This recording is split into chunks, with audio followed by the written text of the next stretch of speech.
There are many kinds of death. Some are better than others. Once you walk onto that mainland, there's no rescue. So, You scared? you? There's no discharge in the war.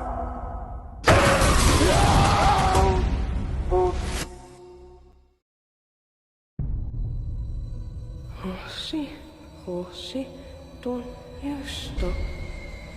Just let your feet go clippity clop. Your tail will swish and your wheels go round. Giddy up and homeward bound. The affection takes away their minds. It's got no mind, it's got no soul. Kill it. There are many kinds of death. Some are better than others.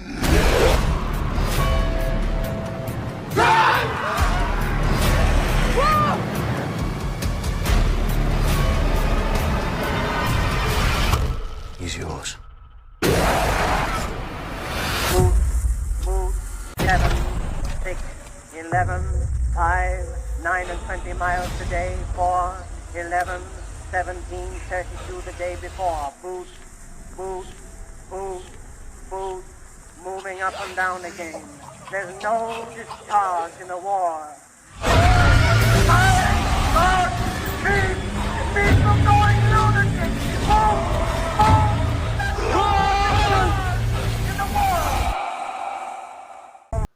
Welcome one, welcome all to the Rage Zone. And I can't believe it.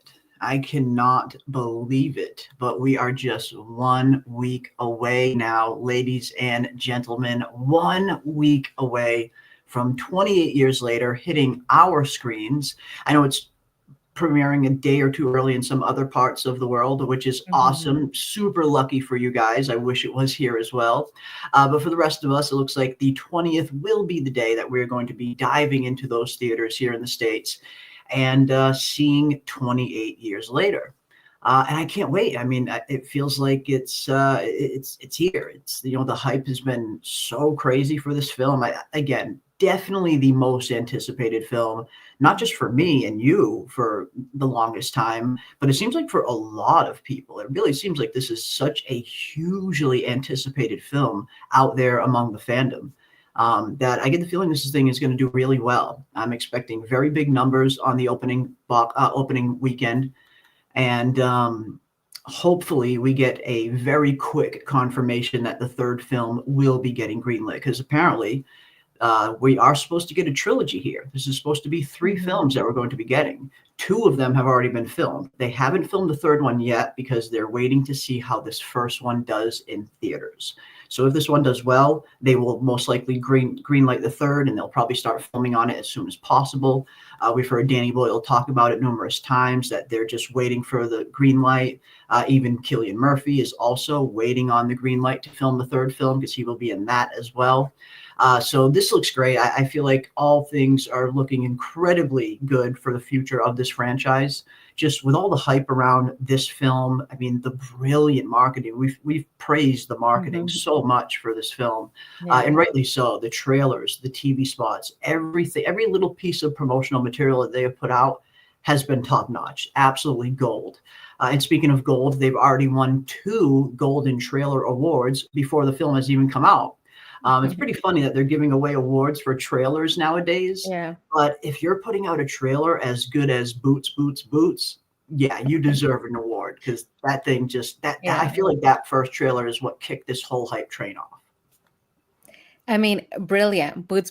I'm so glad that they're winning awards, because it's not just about spoken word poetry and the film itself. It's the fact that you can theorize without knowing what the film is about. Yes. And you and I have talked about it, numerous times. But sometimes you watch the trailer and you don't have to watch the movie, because the trailer has the beginning, middle, and the end, right? Gives too much away. Or the best parts Yeah. of the film.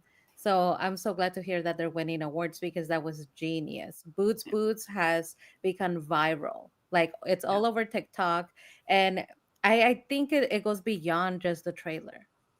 there's so many people that are excited for the film. One, because we did have to wait 28 years, but also because you can theorize, right? And we love something, a story where we can create theories about where the story is going. You can't do that with a lot of other stories, you know? It has to be a special, specific sort of story that unites people and creates this sort of energy around it.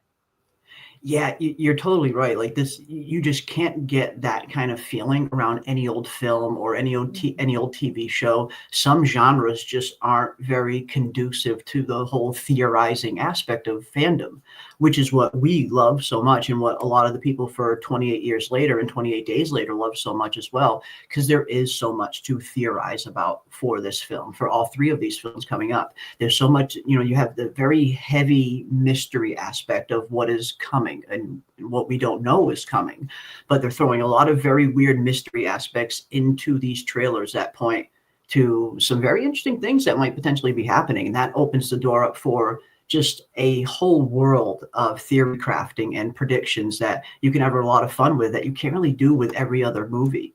So yes, I 100% agree with you. It takes a certain kind of movie that, or a certain kind of TV series that has that mystery aspect to it where you can theorize on things. It always just makes those kinds of projects just have a little bit more buzz around them. They always tend to have a little bit more of an online fandom around them, because you have people just doing exactly what you and I did when From came out, when this trailer came out, diving right online and seeing what is everybody talking about? What did everybody else think? You know, are my theories similar to yours and stuff? And you have to have that mystery aspect around something to even come close to having good theories about it. So that's what's been great about 28 years later. There's so much mystery that we have no idea what it's about. And that's what I loved about the trailers as well. As you mentioned, they don't give too much away. Like some other movies will give everything away in the trailer. So like you say, you feel like you've already seen the movie when you go in. But no, this has been great. Again, marketing's been great. The Danny Boyle and Alex Garland have definitely been keeping a good amount close to the chest. Yes, the closer and closer that we got to the release date, they started releasing a little bit more and a little bit more. That gave us a clearer picture of what the film might be about. But there's still so much we don't know. And with them really hyping up the angle of the whole subversion of expectations, and Danny Boyle, you know, on record stating that this film does not go where you think it's going to go. I love that. I love that. I really hope it's one of those things where when we do come out of theaters, it went completely in the opposite direction that we were all thinking. I love that feeling. So yeah, I can't wait. Here we are, guys, 1 week away. 1 week away. It's surreal. It's kind of surreal. I mean, I feel like that first trailer came out months and months and months ago, and it felt like, oh man, I can't wait to film, but it's not going to be out for another 6 months. So it just felt like it was forever in the distance. And here we are. I mean, it feels like just yesterday, the first Boots trailer came out. And here we are getting ready to dive into the theaters 1 week from today. And it's the marketing, right? They keep up the energy because they don't give you everything. It's a trickling down of information. It's almost like every day you wake up, they put another minute and another minute of information. So it keeps up the energy for what's to come. The marketing, like, it's brilliant. The way that they have given us information and what they chose to keep secret. Yeah. It is. It's good. And again, they have kept a lot secret still, like a ton of stuff secret till, like Jack O'Connell's character, for instance, which we're going to talk a little bit about tonight, because we have recently just got some new information on his character potentially. But he's been keeping his character like super close to the vest. We haven't seen any of Jack O'Connell's character in any of the trailers. We might potentially be seeing a younger version of him with some of these younger Jimmy characters that we see in the Teletubby Massacre.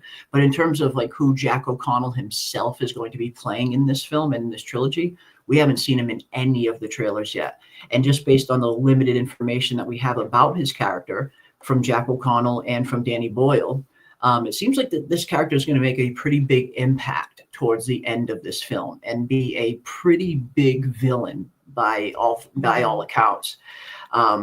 So yeah, it seems like they're very much holding him close to the chest, and I love that. Absolutely loved that. Because I like Jack O'Connell. I think Jack O'Connell is a phenomenal actor. I feel like he was the best part of Sinners. I wasn't a huge fan of Sinners, but I feel like his role was really, really fun. Like he hit like the vampire Remick. I think the best part of Sinners, the best scene in the entire film, is when he's out in the parking lot singing the Rocky Road to Dublin, the one little music number. That's my favorite scene in the entire film. I love that scene. Such a good song, very well performed. Jack O'Connell is just one of those guys that you can tell his stock is on the rise.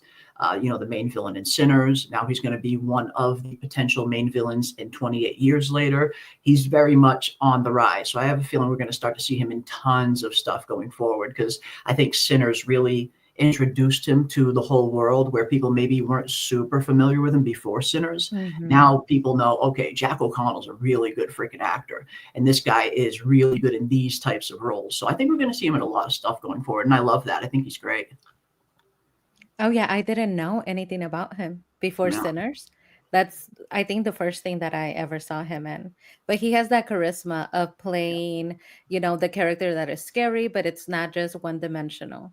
He has this charisma about him. So I already have theories as to why we haven't seen him, but I'll wait until we go over his character. Okay, I love that. I love that. Awesome stuff. Awesome stuff.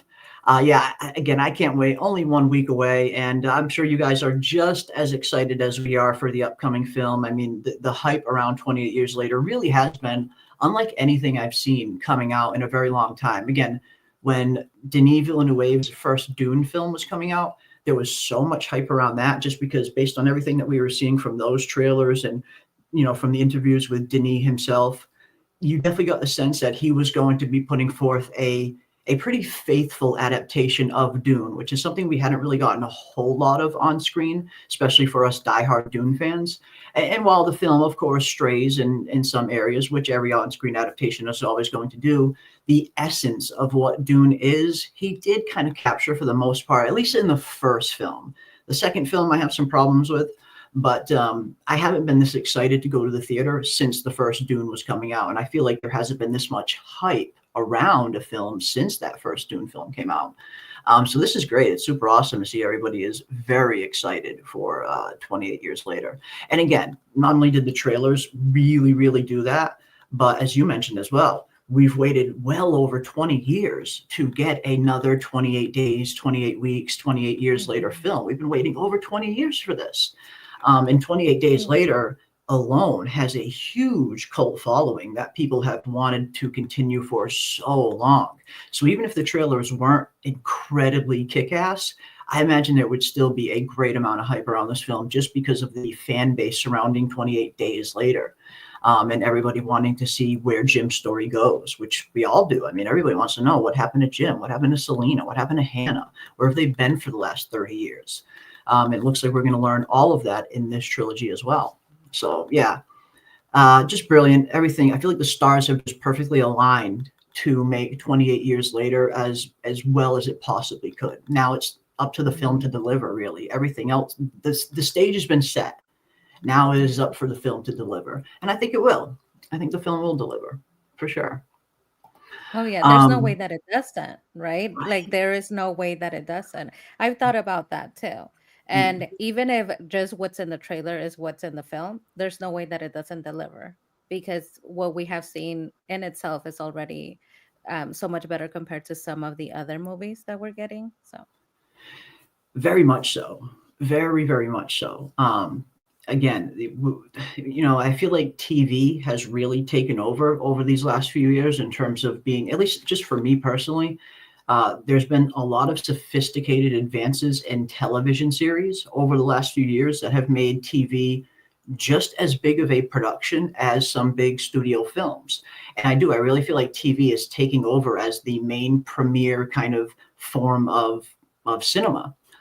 With all the streaming services being out and everything just right there at the tip of your fingers, people just aren't going to the theaters as much as they used to, which is unfortunate, but you can understand why. Things have become super easy and accessible to us right here. Again, with all of the really good TV shows, I feel like since Game of Thrones came out, from that point on, I feel like TV really could, because it always seemed like film was up here and TV was down here in terms of like quality and sophistication and all of that. But I feel like Game of Thrones just completely lifted that bar. And ever since then, it kind of just keeps going up and up and up, where TV is doing some incredible things these days that is even more impressive than a lot of the feature films we're getting.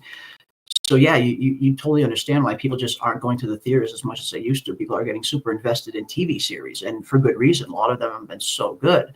But this is a true theater film. I feel like this is the kind of experience you want to have when you go to a theater, something like we're going to see with 28 Years Later. Yeah, for sure. Yeah, I can't wait. I think it's going to be phenomenal. I think it's going to be absolutely phenomenal.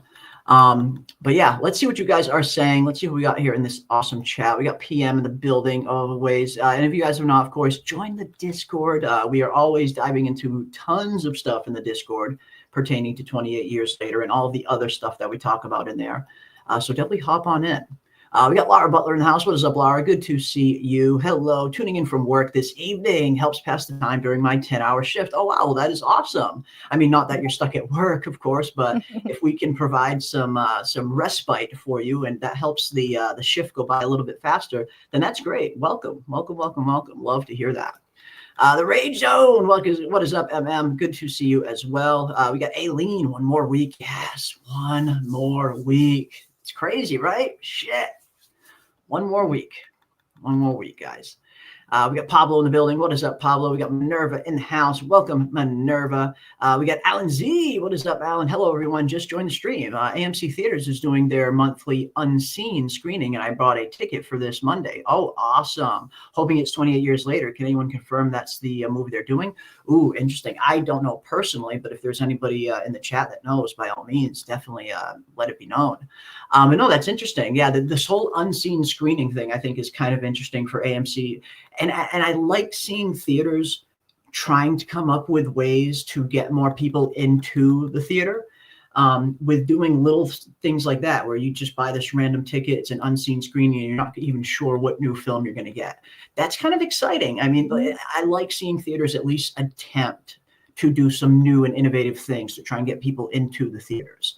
That's the only way they're going to get people back. Again, streaming service just continues to just go crazy. If you're going to get people back into the theaters, you got to give them like a real incentive to go to the theater nowadays, as opposed to just waiting to watch it at home. I had not heard about this whole Unseen thing, but that sounds really interesting. Yeah, it's pretty cool. It is pretty cool. And again, it's coming up with these little incentives to help people get back into theaters, because you hate to see what happens to theaters. At least I have been hating seeing what's happening to theaters over the last few years. But then I look at myself and I'm like, shit, I'm just as much to blame as anybody else. I don't go to theaters anymore either. You're the problem. I'm the problem. I'm part of the problem. Which is something I am trying to rectify, not only with 28 Years Later, but some of the other upcoming films that I'm looking at. I'm very much seriously considering starting to go to the theater more often, because you're seeing theaters just close down left and right all across the country and the world, for that matter. And it sucks. You'd hate to see theaters become a dying breed, very much like the last few months and years of Blockbuster before Blockbuster closed, which devastated me. I was devastated when Blockbuster closed. Blockbuster was my place. That was my place as a kid. I used to love every single Friday. My parents would take me to Blockbuster. And if I did good throughout the week, especially when I got like our report cards and stuff, if I was doing good in school or whatever, they'd take us to Blockbuster and they say, pick out 2 movies, pick out 2 games, whatever you want. And I would be in heaven for like the next 2 weeks. It really was such a fun experience just going to Blockbuster in and of itself. So I was super devastated when Blockbuster closed its doors for good and just completely couldn't keep the business going. It had just become outdated. Unfortunately, you had things like Redbox popping up, and then Netflix came around. It was inevitable. Blockbuster was never going to last forever. But it was so fun when it lasted, and you would hate to see, the theater going experience start to die off like Blockbuster did. And again, it is very much heading in that direction if we don't turn this thing around and start going into theaters more often. So I'm definitely going to try. I don't want to be part of the problem. I'm going to be part of the solution going forward. From 28 years later on, I'm going to be part of the solution. We got Nightfall in the house. What is up, Nightfall? Yeah, we still don't know why the mom is separated from the father and Spike behind the walls, or any other signs of the cult. Yeah, this whole cult aspect, which the whole fandom has been heavily speculating on ever since the trailers first came out, is very interesting because, yeah, we haven't really seen a whole lot of definitive evidence for this cult existing. Like, you see some evidence, some circumstantial evidence that point to some kind of culty like stuff, but in terms of like definitive scenes that point to, yes, there is very much cult activity in this film, we haven't seen a whole lot of that yet. So I always thought that was very interesting, that the cult aspect has been such a hugely speculated part of the film, with there being so little evidence to back it up, I guess. So that will be interesting to see what kind of cult aspects do get introduced into the film, if any. And you know what, Nightfall, we started it. We're guilty too. Somebody in the chat on the last live stream said, "Who said there was a cult?" And then I started thinking about it. Like, we did. So we kind of started, you know, we were among them. We were among them, at least. I think we're right, though. I think that we are right. You see that he's coming with the clouds, right? Revelations. And any sort of faction that is a religious faction of the end of days is a cult, qualifies as a cult. So I think we are right. But I do recall we started this whole rumor that there is a cult. But I don't think that we're going to be disappointed. There's definitely a cult in this.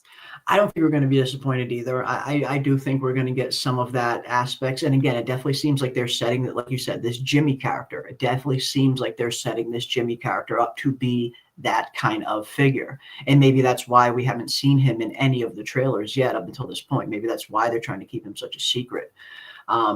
Because he's, again, it seems like he's going to have a very big impact on the end of this film. Again, just based on that one interview that Danny Boyle did, he talks about Jack O'Connell's character showing up at the end of the film, not being in the whole film itself. So maybe that's why we haven't seen him in a lot of the promotional material. Maybe he's not in a lot of the film. Maybe he only shows up at the end, and they kind of set his character up for the Bone Temple in the third film. Maybe I could totally see them going that route, with maybe the Alpha infected kind of being the big problem that they have to deal with in this first film, and then setting up Jack O'Connell for the second.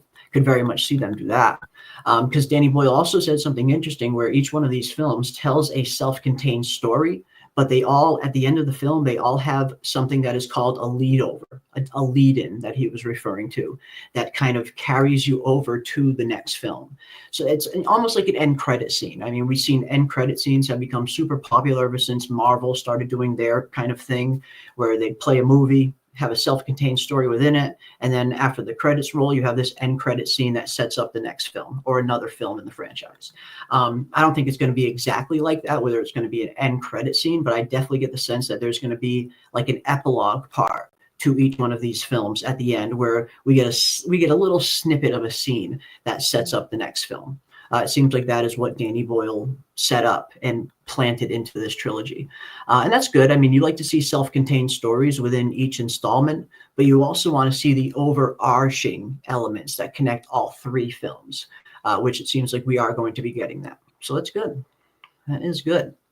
But yeah, as you mentioned, Nightfall, in terms of the signs of a cult, who knows? Who knows? Again, we see some signs, but certainly no definitive proof yet. But as PM says, I think we're going to get some cult activity. I think we are. We got Golden Child in the house. What is up, Golden? Good to see you, my friend. I finally caught up on all the previous movies. I was surprised when I heard the Boots poem in one of them, too. Yeah, I mean, one thing that I've been seeing has been that has been becoming a pretty interesting phenomenon ever since this 28 years later trailer first dropped. We're seeing a lot of people on YouTube going out and just remixing other trailers with the boots in the background. Like somebody did a Last of Us trailer with the boots music. Someone recently did another film that's coming out pretty soon that I'm super excited about. I know Samuel Belke is super excited about this one as well. Stephen King's The Long Walk. Such a good book, such an intriguing story. They recently came out with a trailer for The Long Walk, and someone remixed it to have the Boots song playing during the trailer. and it fits so well. I dare say it might fit as well as 28 Years Later, because the whole premise of The Long Walk is this literally this long walk that is set up where you have to continue to keep walking, and if you stop walking, you die, you get killed. That is what The Long Walk is. So it's literally tailor made for a song, for a poem like Boots, Boots, Boots, because during the long walk, all you're doing every day, day in and day out, is walking, walking, walking, walking, and seeing boots and shoes in front of you the whole time. So the Boots poem fits perfectly well with the long walk. I saw that remix the other day and I was super pumped. I'm like, hell yeah, if I wasn't already excited enough to see this film, because the long walk's another one I'm very much excited for. But yeah, that's one phenomenon I've been seeing on YouTube over the last few weeks and months. People are remixing tons of trailers with the Boots, Boots, Boots music because it just fits so much stuff. Oh yeah, it's going viral on TikTok. Boots Boots Yeah. has gone viral on TikTok. You could pretty much put it up to anything that has, that pain and the suffering and the madness of pain and suffering, The and it goes repetition. perfectly with it.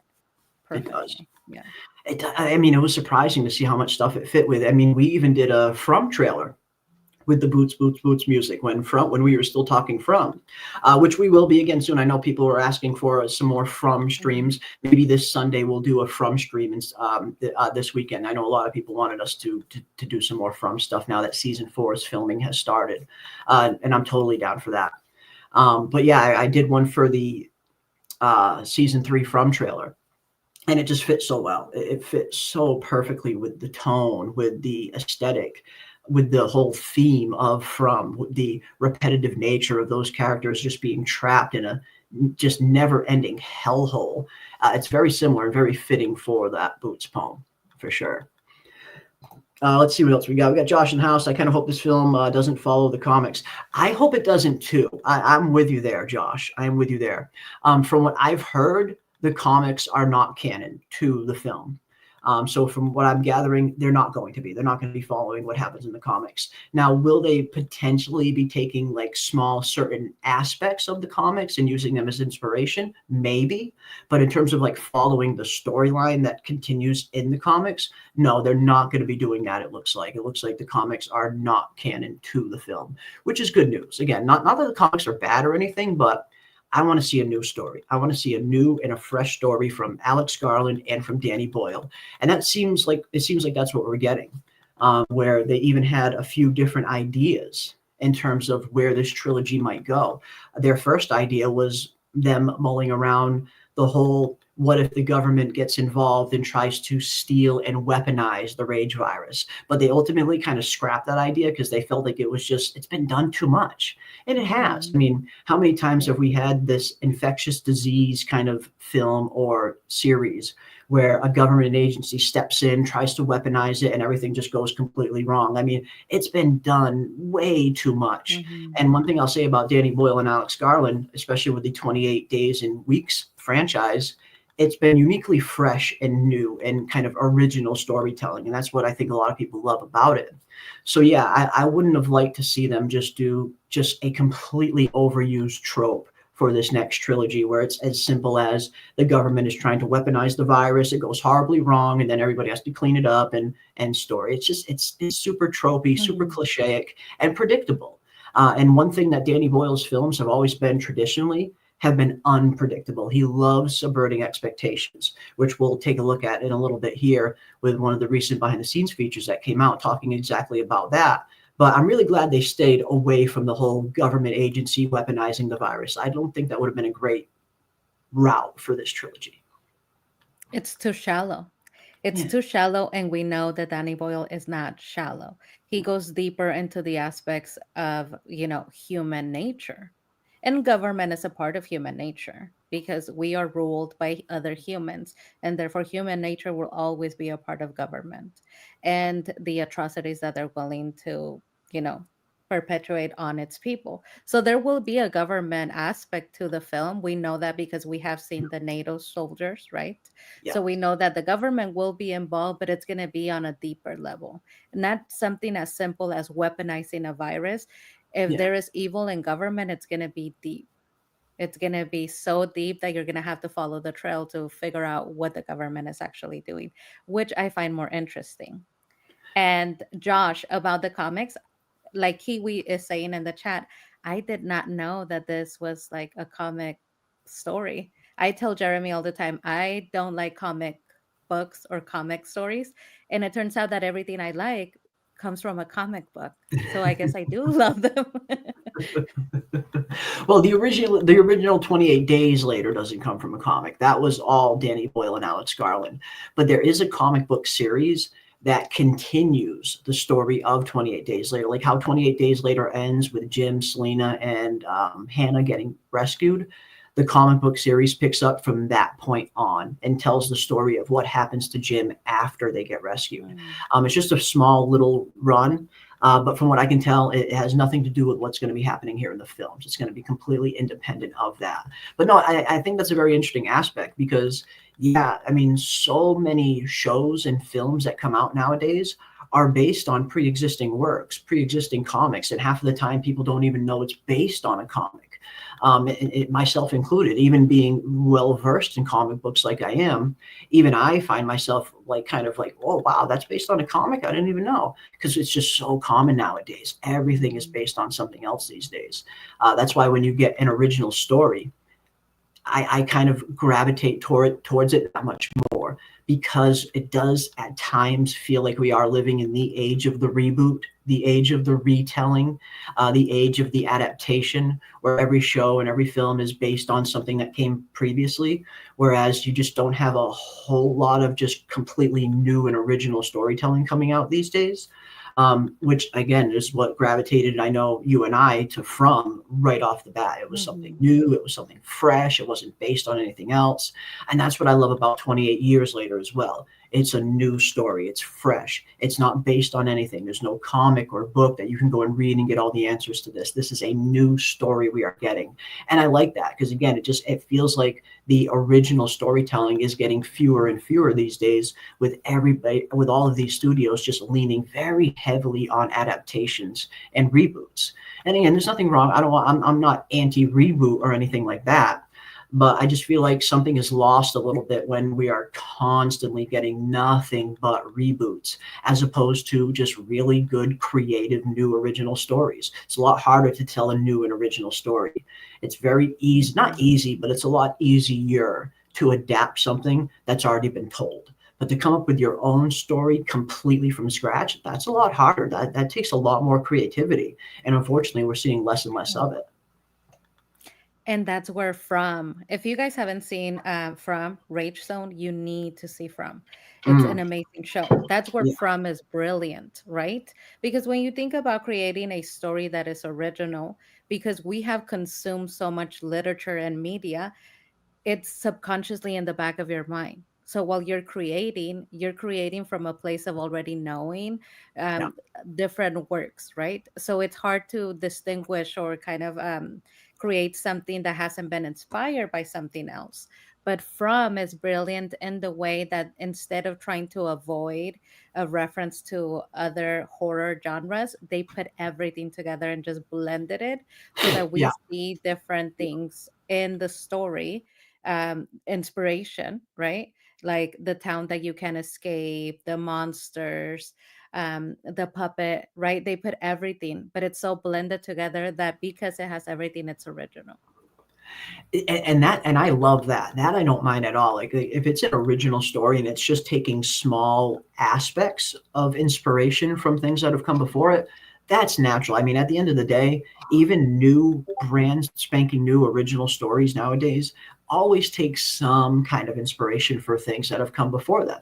So I love the way that From has done it up until this point. You're 100% right. From has found the perfect kind of mix of being inspired by things that have come before it, but also taking those things and creating completely new ideas out of them. And that is where From really has just the winning secret sauce, in my opinion, where it just feels incredibly fresh, incredibly new, but you also see these little things that might have inspired it along the way, things that we watched as kids growing up. And yeah, speaking of us kids growing up, yeah, absolutely. Nightfall, Blockbuster, Toys R Us, Chuck E. Cheese. The childhood is fading. It is, and it's so sad, isn't it? My God. It is so sad for anyone, who was born in kind of the mid to late 80s or so, around there, or even early 90s. You grew up with certain staples, certain things that were just a huge part of your life growing up. Blockbuster, Toys R Us, Chuck E. Cheese. These are very good examples of that. And yeah, we're seeing all of these things just fade out into nothingness. And it sucks. Yeah, it feels like a piece of your childhood is fading along with it, because these things were such huge parts of our childhood that you think that they're gonna. I mean, Blockbuster and Toys R Us and Chuck E. Cheese, this is gonna last forever. And then here we are, a couple decades later, and all of these things are fading away. So yeah, it's a little bit sad. It's a little bit sad. Which is why we love Nightfall, that 28 years later is going to begin with the Teletubbies, because that was such a part of our childhood.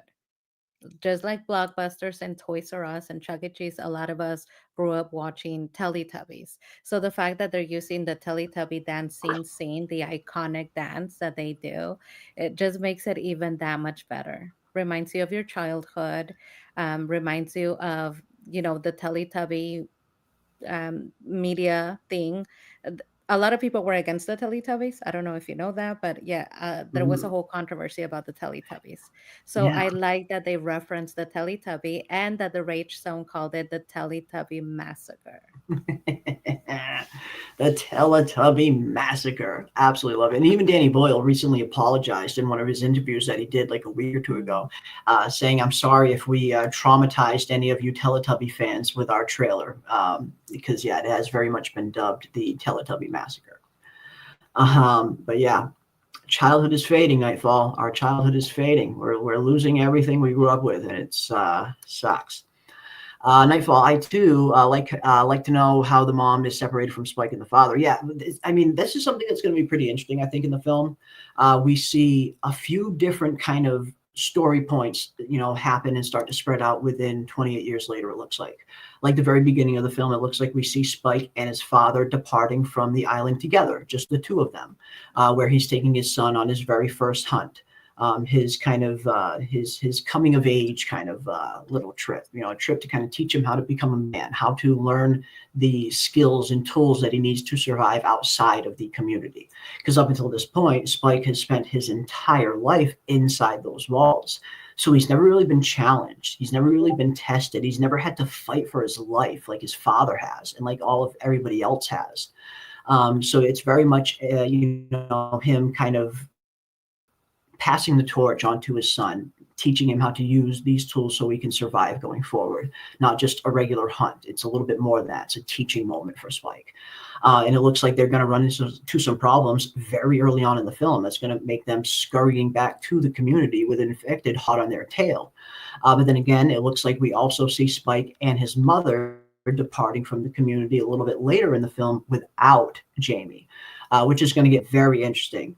Because it seems like Spike's mother, of course, is very sickly in the film. It seems like she's dying, and Spike is desperate to try and get her some help. So he leaves with his mother, trying to find this doctor, Dr. Kelson.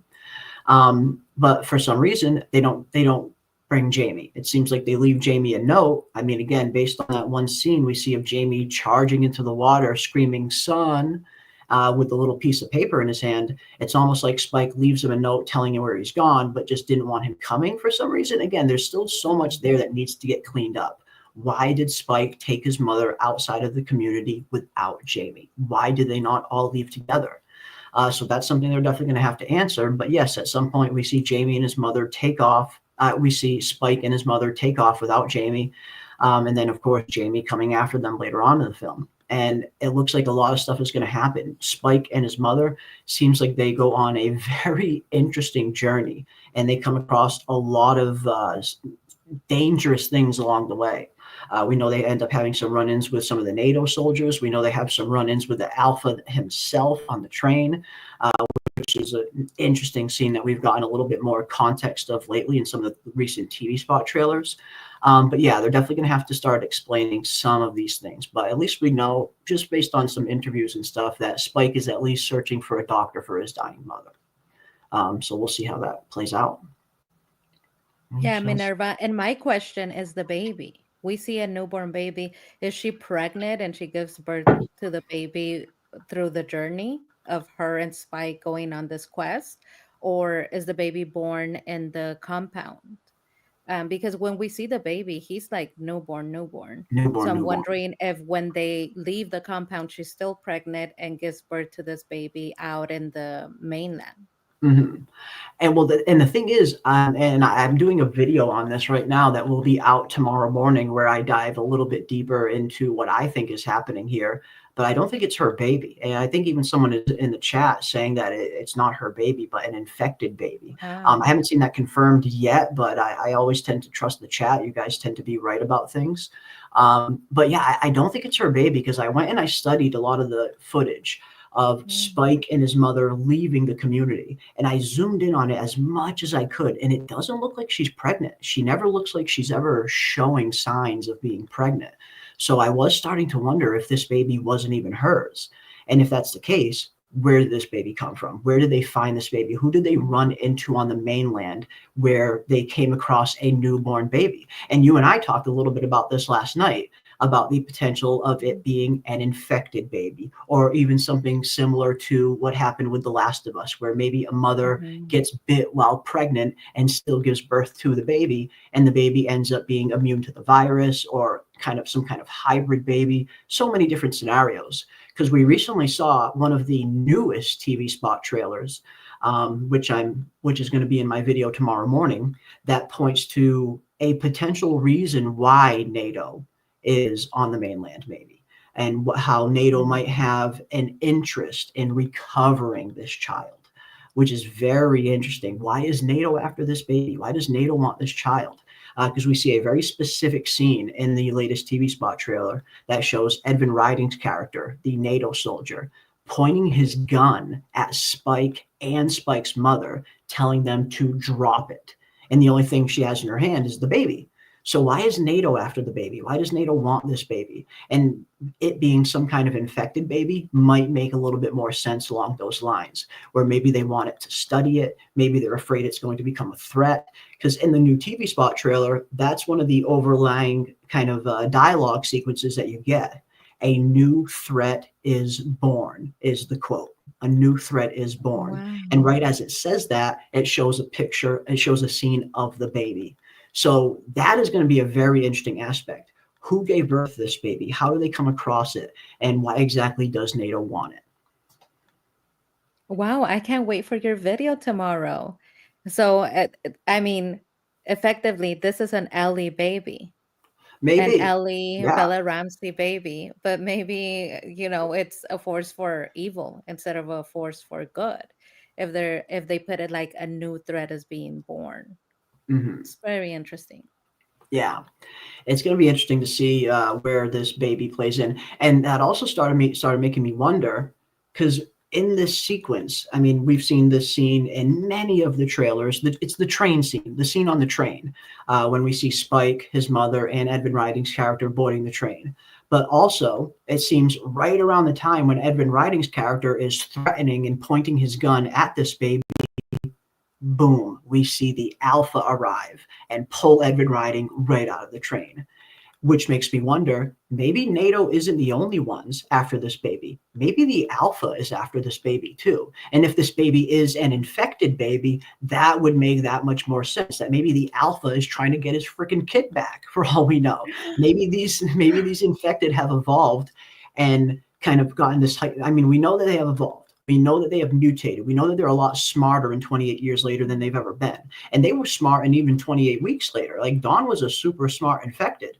So if they've become even smarter than that, and I know a lot of fans have been asking this in our comment sections, have the infected found a way to reproduce? Are they reproducing among themselves? Which, of course, we don't really know. But maybe that is the case. Maybe these infected are reproducing just among themselves. Maybe this is a genuine infected baby. Maybe the Alpha is trying to get his freaking kid back, and that's why he's chasing them down.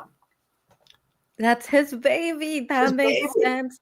And we have been judging him so harshly. Because when you see it, it's like, oh my God, he's coming after this mother and her child. but maybe they took his baby from him, and He he's took his just trying to get baby. his baby back. And obviously, it's just a tinfoil theory, of course. Who knows what's really going on? But I just thought it would be funny. Just the timing of the alpha showing up and the timing of them finding the baby and being on the train and all of that. Just I don't know. It made me think that maybe that's a potential possibility that this baby belongs to the alpha. If it is indeed an infected baby, who knows? Who knows? What is up? Oh, we got Crazy Mad House. Yeah, the movie came out first and then the comics came later. Yeah, the comics was like a continuation of the movie. And again, it was a decent little story, but I'm glad that they're sticking away from it. I'm glad that the films, what we're getting now, has nothing to do with the comics, thankfully. Because again, I want a new story. I want something new. I want something original, something fresh, something that I don't know what's coming. And I have read that comic book series, so I do know most of it. So yeah, definitely looking forward to something new here. Can't wait for the Seven to Eternity series. Now, that is something I will definitely be watching as well. Seven to Eternity is a really, really, really good comic book series. A friend of mine bought it for me a few months ago. I haven't read all of it yet, but I do have all of it in my possession, so I am going to continue reading that at some point. Because that looks like a good one. And if they're making a series out of that, that's awesome. I didn't know they were making a series out of that, Crazy Mad. I didn't even know that. That's awesome if they're doing a Seven to Eternity series. Now, is it going to be live action or animated? Let me know if you know. Yeah, that's a good story. Very good story. 4 and 5, I thought there was only to be 3 of them. 4 and 5. 4 and 5. Jim in 4 and 5. Oh yeah, I think Axel is referring to the 4th and 5th movie in the franchise overall, including 28 Days and 28 Weeks Later. If we include all of the 28 days, weeks, years films, by the time this trilogy is done, there will be 5 movies in total. 28 Days Later, 28 Weeks Later, and the 3 that we're getting now with this trilogy. And with this new trilogy, we have recently got confirmation from Danny Boyle himself. We did a video on this last week that Cillian Murphy will indeed be back in the 2nd and the 3rd film. He's going to be in both of them.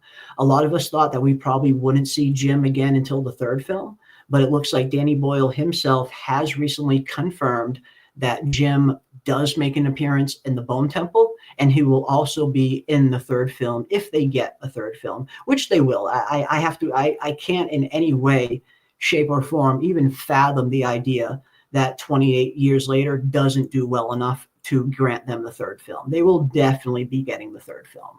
I'm sure of that. Yes, and it looks like Jim is going to be appearing in the Bone Temple and in the 3rd film. He's going to be in both of them. Just looks like he's not in this first one. So I think that's what the 4 and 5 is. There'll be 5 movies in total by the time this trilogy is done. And that's another thing. All of us cannot wait, or at least I know most of us are really looking forward to seeing what's going on with Jim. Where has he been for the last 28 years? And what I'm even more concerned with is what kind of Jim are we going to get? Because we've seen multiple different kinds of Jim in just the first 28 Days Later film. And, we've talked about this numerous times here on the channel where, Jim spends the entirety of that first movie doing everything he can to try and avoid becoming infected with this rage virus. He's trying to avoid it at all costs, to the point where he ends up succumbing to his own natural human rage by the end of the film. So much to the point where even Selena mistakes him for an infected at one point after he's killing all these soldiers in a super violent manner like rage victims do. So it's very ironic that he tries to spend the whole film, doing everything he can to not become infected, only to end up succumbing to that very same rage that the virus brings out in you. Very ironic at the end of the day. So what kind of Jim are we going to get now? Are we going to get the calm, docile Jim that has learned a little bit more about being in this world for 28 years? Are we going to get a darker Jim that's a little bit scarred and traumatized from some of the things he's had to do? What kind of psyche is Jim going to have? What kind of state of mind is he going to be in when he does return, I guess? And you know what? Jim's story really reminds us that we all have rage inside of us. This Yeah. is a human component. There is nobody that has eradicated rage from themselves completely, because there are things, different sort of things for each human that will bring the rage out of you. And for Jim, I love that he showed that you can channel your rage in a positive manner, because Yeah. what brought rage that rage that he had inside of him, what brought it out was this horrible thing that the soldiers were going to do to the woman, a woman and a child, because she was a child. And so he used his rage for good. And I like that. That rage is not necessarily a bad thing. There are things that should fill you with rage. It's just about channeling it in the right direction. And that's a really good point. That, you know, rage can be used for good, you know, for good and evil purposes, where, you know, Jim very much taps into his rage, but he uses it for good. He uses it to save the people that he loves, people that he knows are going to be put through a heinous ordeal if he doesn't save them. So yes, it can be used in a positive manner, not just a negative and violent manner. As violent as Jim gets at the end of the film, as you know, seeing him go on this rampage, he is very much doing it for altruistic purposes at the end of the day. And something you brought up the other day that you were, you know, spot on about in terms of one of the underlying messages of these films kind of pertaining to the social rage aspect that is within every human. And I think that kind of ties in perfectly to that, where we do see that kind of, you know, it's an allegory for social rage in a sense, where you don't need to be infected with a virus to kind of succumb to and tap into that more animalistic side of you. You can do it through multiple different means. You don't need to be infected to become a rage virus infected person like Jim did at the end of the first film. So that's a very interesting aspect of the film. Some of the underlying themes that they're going to be playing with. Yeah, I mean, and for me, this is why Danny Boyle is so great. He weaves so many interesting things into his narrative in a way that makes sense, and in a way that serves the overall narrative and doesn't take away from it. And that's the difference with putting some of this stuff into films nowadays. Sometimes it can really take away from the story, where with Danny Boyle, it kind of enhances the story and it goes right along with it. And he kind of weaves it in there very well. So yeah, again, it looks like we got a lot of stuff to look forward to with 28 Years Later. I think it's going to be pretty insane. And yeah, as Crazy Matt says, and I know there's, you know, debate. They're not zombies. They're infected. I don't really care what people call them. If people want to call them infected, zombies, it is what it is. I mean, just for reference, Cillian Murphy, Jim himself, even Cillian Murphy refers to them as zombies. He doesn't call them infected. He calls them zombies. So I think it's totally fine if you want to call them zombies. I know some people are very particular about that. I'm not really. If you want to call them zombies, call them zombies. You want to call them infected, call them infected. Either way, it's kind of the same thing. Yes, these are not dead and reanimated corpses like The Walking Dead. It very much is a virus, but a lot of people have referred to 28 Days Later as a quote-unquote zombie film. So if you call it a zombie film, I don't think there's anything wrong with that. But I know that there are some people that are very particular about that. And if you are, that's totally cool. But yeah, even Cillian Murphy himself calls them zombies. So yeah. It's I just call it a post-apocalyptic film. That's what I call it, just to avoid the mess. Post-apocalyptic film is what it is for me anyway. And speaking of being post-apocalyptic, this is one of the aspects of 28 Days and 28 Weeks and now with 28 Years that has been way more interesting than any other post-apocalyptic tale that I've ever seen, where it's self-contained. It is self-contained just to one part of the world, where usually when stuff like this happens, when viruses like this break out, it quickly ravages the entire planet. The whole planet becomes decimated before long.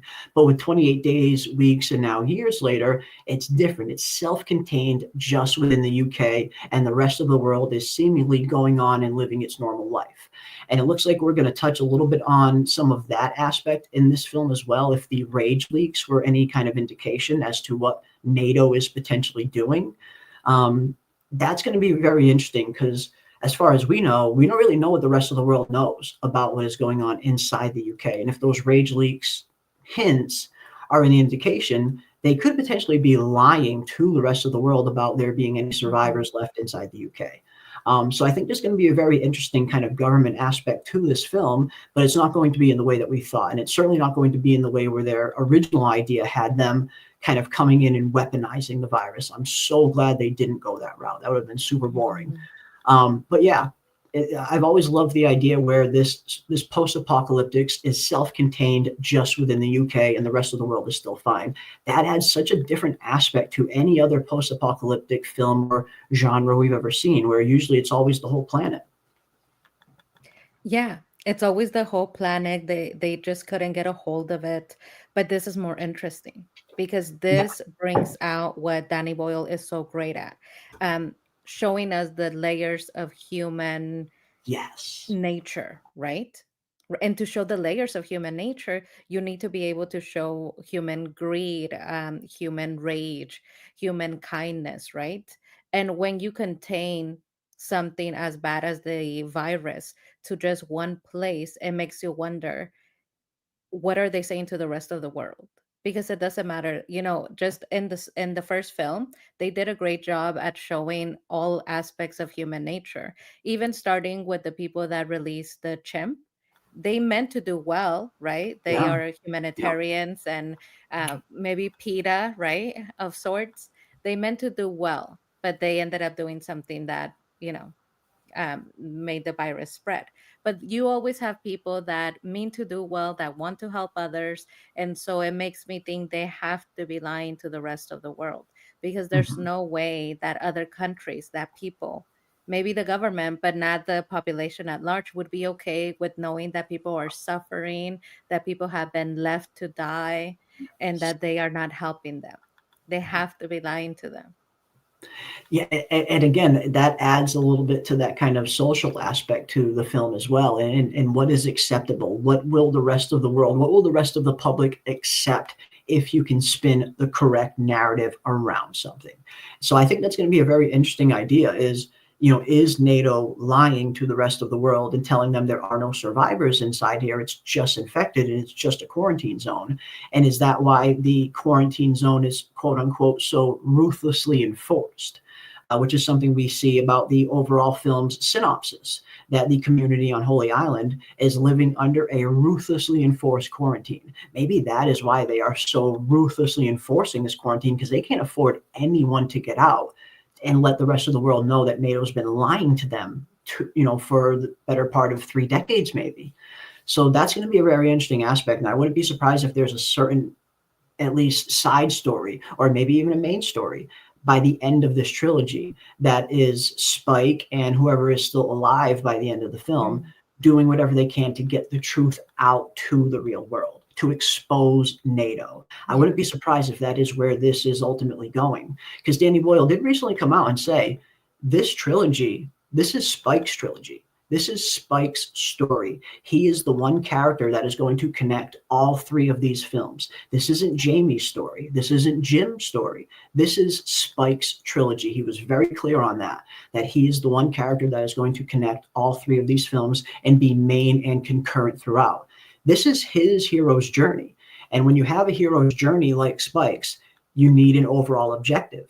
And I wouldn't be too surprised if that is where this is ultimately going. Spike trying to expose NATO and let the rest of the world let the rest of the world know that NATO has been lying to you all this time, that we are still in here surviving. And we've been surviving for almost 30 years, despite everything NATO has done to keep us a secret. I wouldn't be surprised if it's going somewhere like that. I love that. I love that because it makes you think the zombies, right? The zombies are just the background. At that point, you They're forget not the about the biggest threat. zombies. They're not the biggest threat. And just like in the first film, 28 days later, it shows you that the apocalypse, a virus, zombies, nothing is as scary as humans are. As humans who have no morals. Nothing is as scary as that. I really like that idea too. And the exploration of the fact that sometimes, the population at large, you have to imagine when they saw NATO coming, they probably thought this is our salvation. They're here to save us, to protect us, to help us. But then to see NATO turn its weapons not in front of you, but to you, Yeah. to realize that they're not there to protect you. Their weapons are pointed towards you. They're there to keep you where you're at and to keep you in despair. That has to be difficult for the island. And the way that they have kept the island, I'm guessing, is by having NATO directly involved and making sure that nobody escapes. So they have to be there. They have to know that there are people that are still there. They're having children. I mean, Spike, right? This is 28 years. That means that Spike has been born only in the post-apocalypse world. He doesn't know the world before. Yeah. So they're still having children and families. The human spirit is still trying to survive. Nature finds a way, as Ray Fiennes' character says, Dr. Kelson. Nature finds a way ultimately, and it's hard to tell what he's pertaining to there, but he could be pertaining to the just natural human spirit and the desire to survive, which could very well be the case because humans are incredibly resilient. Yes, we are flawed and frail beings at the end of the day, but we also have a certain resilience to us and this very keen ability to adapt to our environment. Humans are incredibly adaptable. So yes, I mean, it looks like we have found a way, or humanity has found a way to adapt and survive and even thrive in some cases in this post-apocalyptic setting, which it very much looks like the community on Holy Island. They're not just surviving, they're thriving. They're living a really good and incredibly safe life, to the point where Spike is, as old as he is now in these trailers before he's even seen his first infected face to face. So they are living a pretty good life overall, considering the circumstances. And that points to the kind of overall resilience of the human spirit and what humans are capable of adapting to at the end of the day, which is a lot, very much a lot. But yeah, we've gotten some very interesting new stuff recently, which has been very cool. I've been looking at these drawings a lot more lately. These were some of the original trailers that first came out. And now that we have gotten a lot more context for the rest of the film and gotten a lot more footage, it looks like we can kind of start to see what these drawings are depictions of. With this one right here, I mean, is it me or does this strangely resemble the Alpha? Even with the arrow in his chest. Oh my God, yes. This Right? is, I really love this because this is giving me from flashbacks. This is so from, yes. This is Victor's drawings all over again. Yes. And if somebody drew that, did they draw it before this happened to the Alpha, or did they draw it after? Because that looks like a child's drawing. And Yeah. with Spike's side, is that Spike's drawing? Is he drawing in this manner? That's been the two theories. The two most popular theories I have been seeing up until this point is that it's either Spike's drawing or young Jimmy's drawing.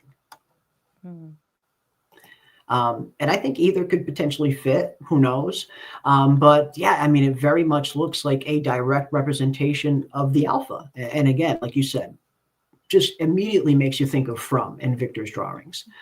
Then you have this one, which is very much a drawing of the Scarecrow at Holy Island, the mask and the Scarecrow at Holy Island. And we also see this very same mask being worn by one of the characters inside Holy Island, the creepy mask that none of us really knew what it meant when we first saw it in the trailer. And here we see a representation of the Scarecrow and that same mask. So we're seeing a lot of this stuff get drawn.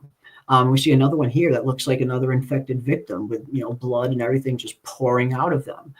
So yeah, these drawings almost seem like depictions of things that we're going to be seeing in the actual film. And just again, with the hair and the beard and the big teeth and the arrows, it does kind of make you think of the Alpha and that one scene inside the train when Spike shoots him. It just kind of made me think of that. Yeah. But who knows? I Maybe like it's the something idea that it's Jimmy. I really like that idea because if it's young Jimmy, then you have this is another layer to the film. Then you have somebody that can see the future, right? Or so of his, course you would form a cult around him if he's predicting in his drawings as a child what will happen. Of course, you would follow him. Yeah, maybe.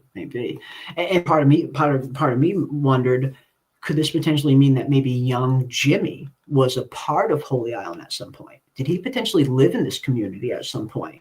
Because there's still so much about young Jimmy that we just don't really know.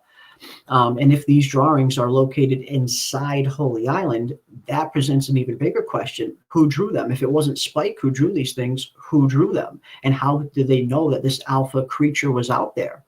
So part of me is wondering if Jimmy did draw these things, could he potentially have been a member of Holy Island at some point as a child? I don't know. Who knows? Maybe not. Maybe no idea.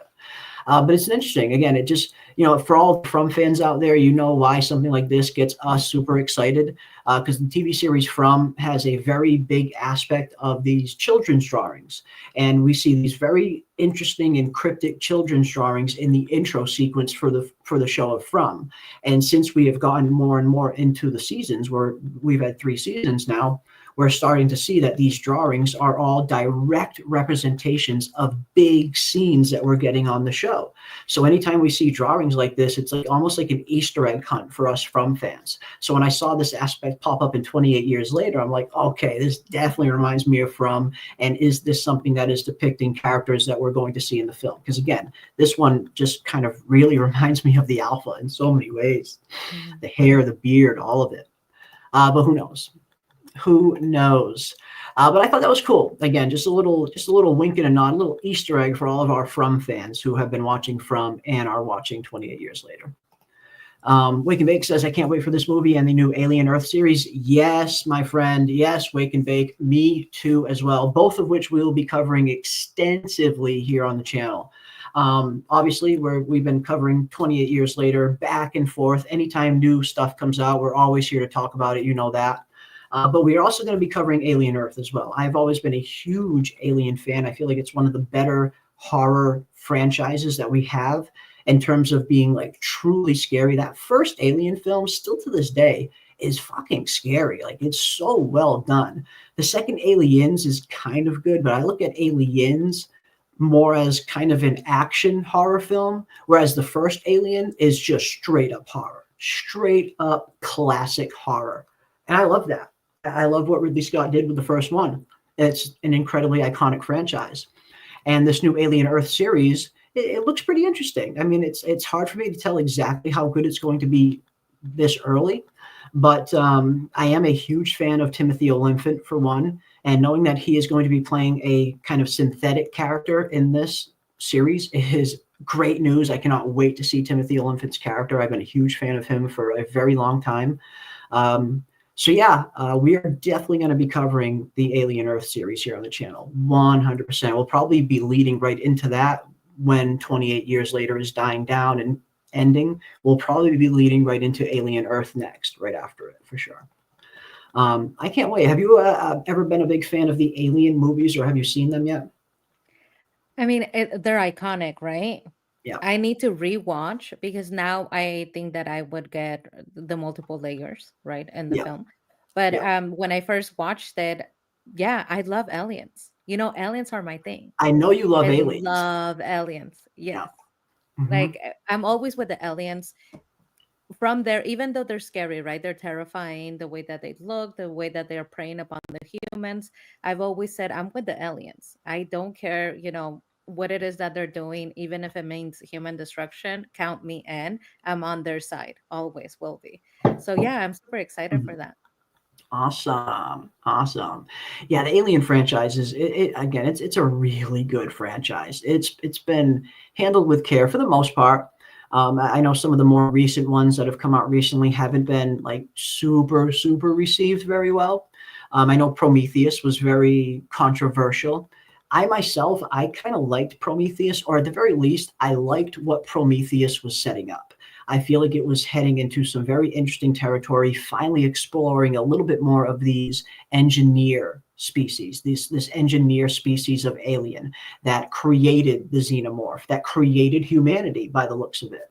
I thought they were heading into some very interesting areas with Prometheus, but it wasn't received very well. A lot of people did not like Prometheus. I think it had a lot of really good aspects to it. It certainly was not a perfect film by any means. It did have a lot of problems.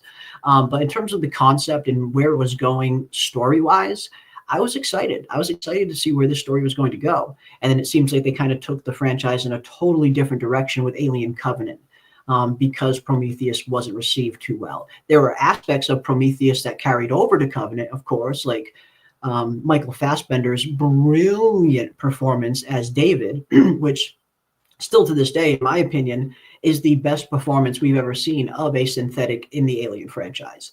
Michael Fassbender absolutely owned that movie. Without him, that movie would have been 10 times worse. So I really like that aspect. And again, I thought Prometheus was heading into some interesting areas. I didn't hate it as much as everybody else did, personally.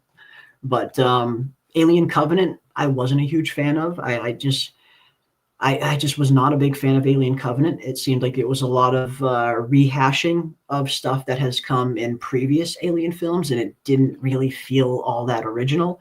And that's why that's what I liked about Prometheus. It seemed like we were heading in new territory. We were finally going to discover a little bit more about these engineers. And I know they kind of followed up on that a little bit in Alien Covenant, but it just fell really flat, and it was kind of really by the time it all played out with what David did to the engineer species. I thought it was super anticlimactic, but I was liking where they were heading at first. But Covenant kind of threw me a little bit. I wasn't a huge fan of Covenant. It wasn't horrible. It just was not great. But I am looking forward to seeing what Alien Earth is going to be about. Again, the trailers look pretty decent. I am a big fan of Timothy Olyphant, and I guess we'll see. And it looks like Alien Earth is going to be taking place around 2 years before the original Alien film. So timeline-wise, it's in a pretty interesting spot there. Pretty interesting spot. But we shall see. Sebastian says the idea of two infected rediscovering intercourse would be disturbing, hilarious, and heartwarming at the same time.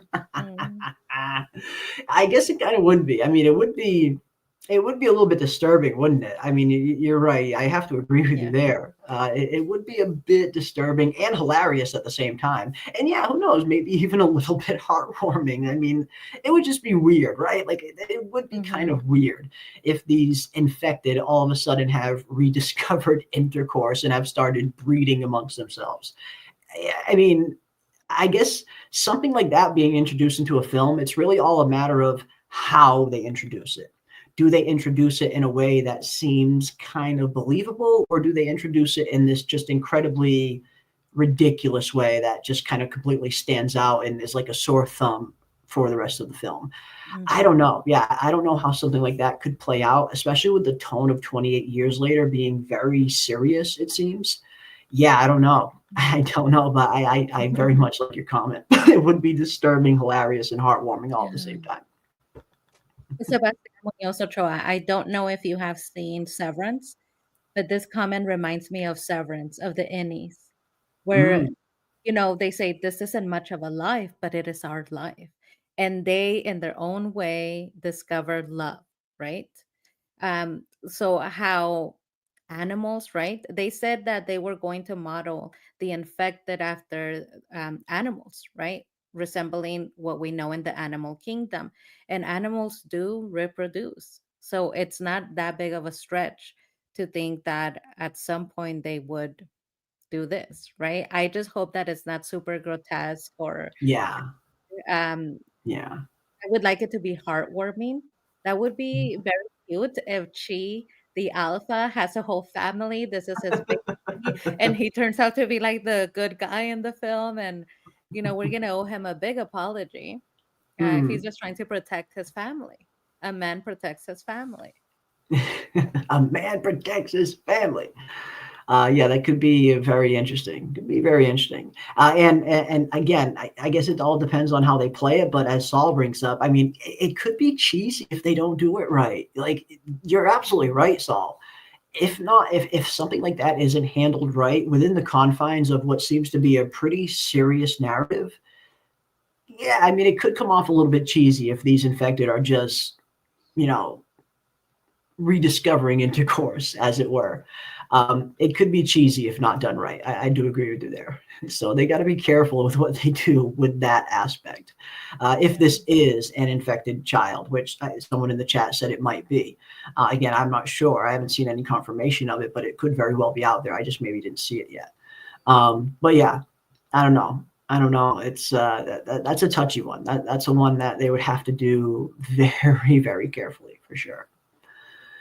We're going to get the King of Cheeseburgers, Jim. We are going to get Jim. Yes, we are going to get Jim. Danny Boyle has recently come out and confirmed that Jim is going to be showing up in the Bone Temple, and he will be showing up in the third film as well. He is in the second and the third film. It looks like he's just not in this first one, which is great. Again, a lot of us thought he would probably show up by the third film, and maybe be absent for the first two, but it looks like they found a way to squeeze him in the Bone Temple. So that'll be interesting to see. And yeah, as Kiwi says, depends on where he's been all this time as to his state of mind.